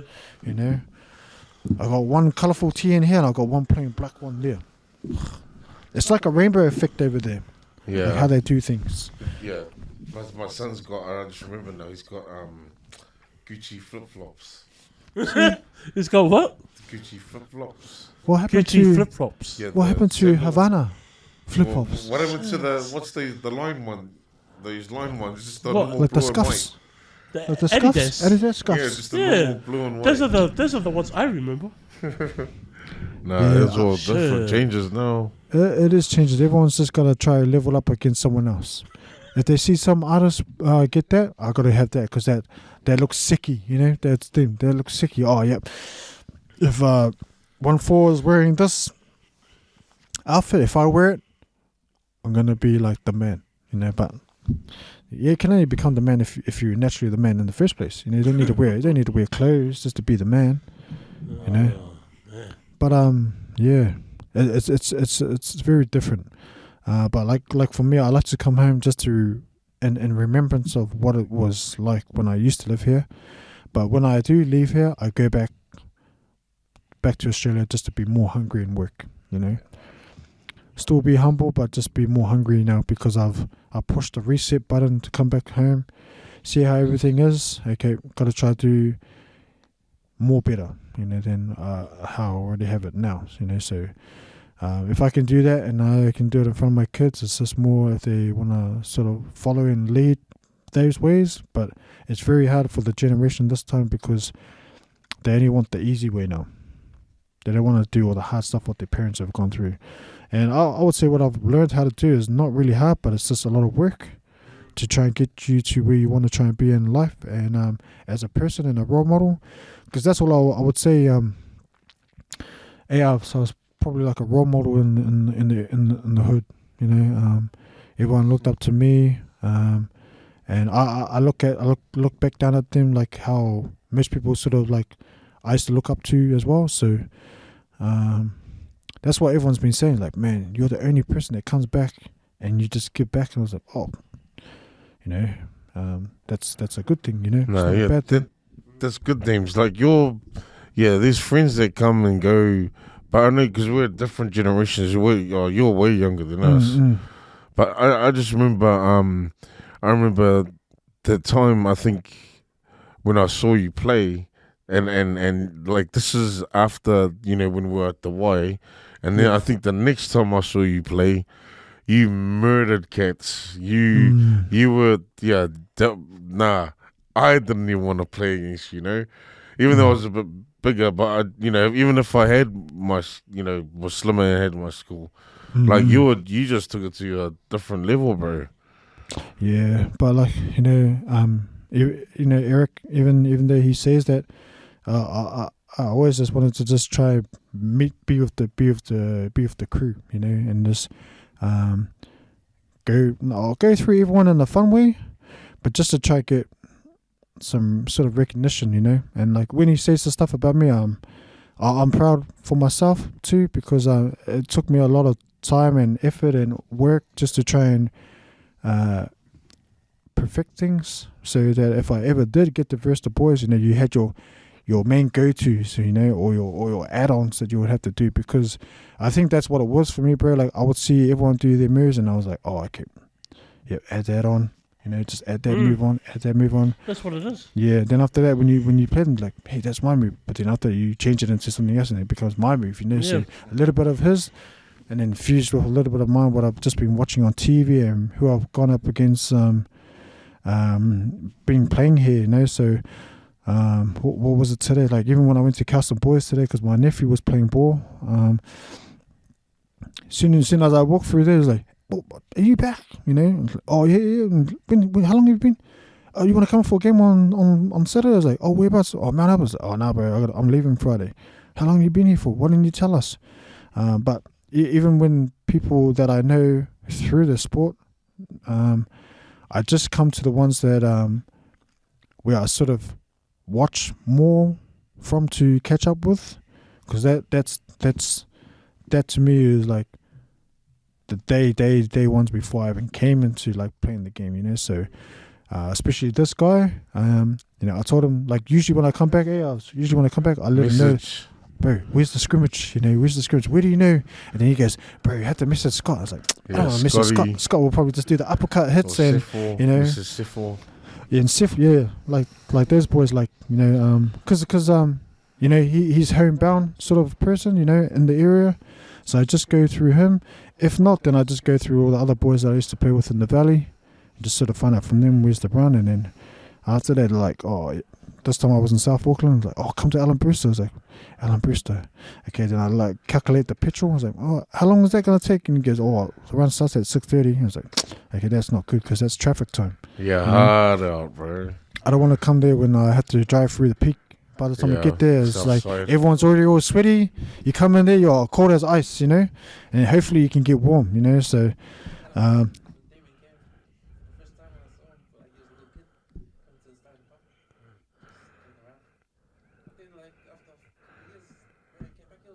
bro, yeah, he murdered, like I said, he murdered cats.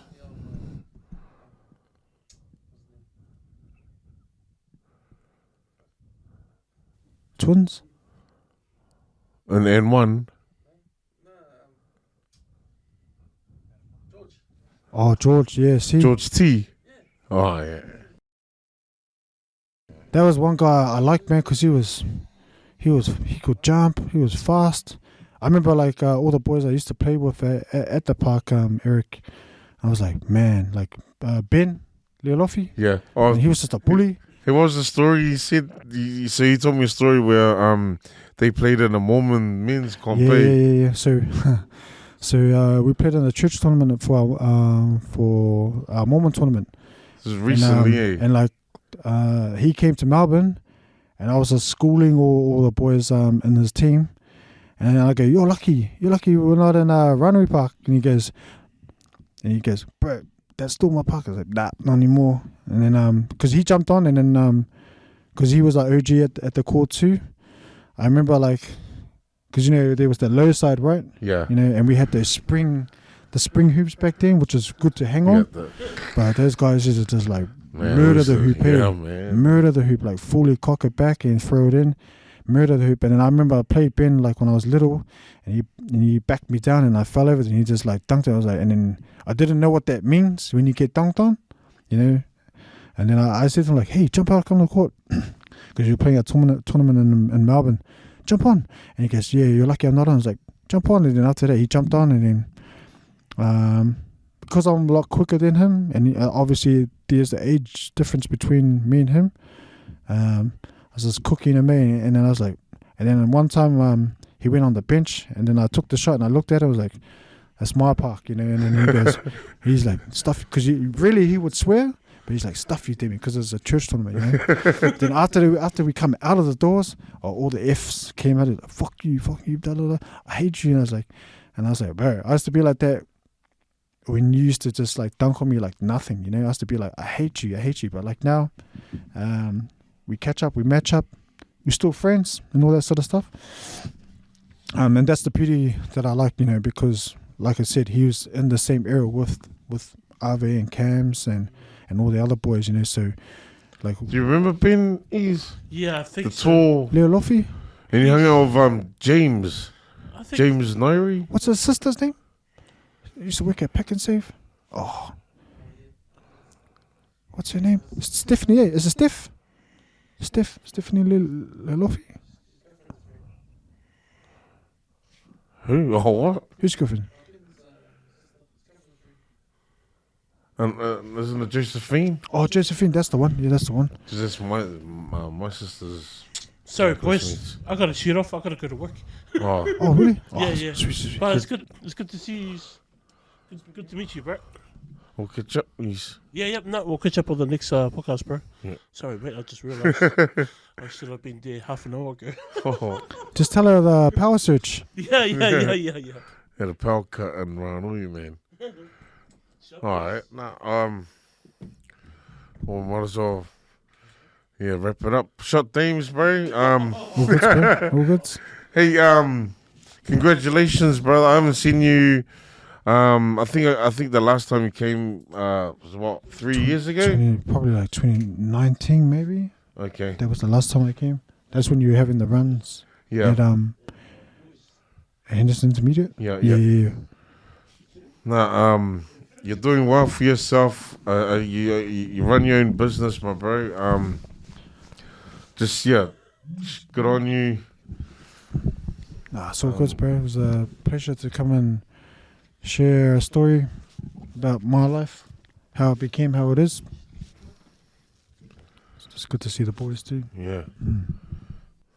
Oh, shot. Thanks. You're running your own business, Themes. You know, kid from the hood, bro. Mm-hmm. You're doing it, man. Doing it. Safe travels back to Australia when you fly out tomorrow.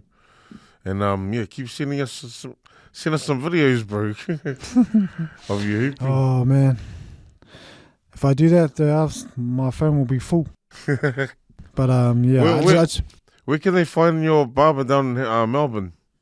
So it's just in Mount Waverley, number 3 Centre Way. And then the shop's called Neighbourhood Barbers. Nice. We usually just do bookings. We do walk-ins every now and then, but we have a booking system on our page. Yeah.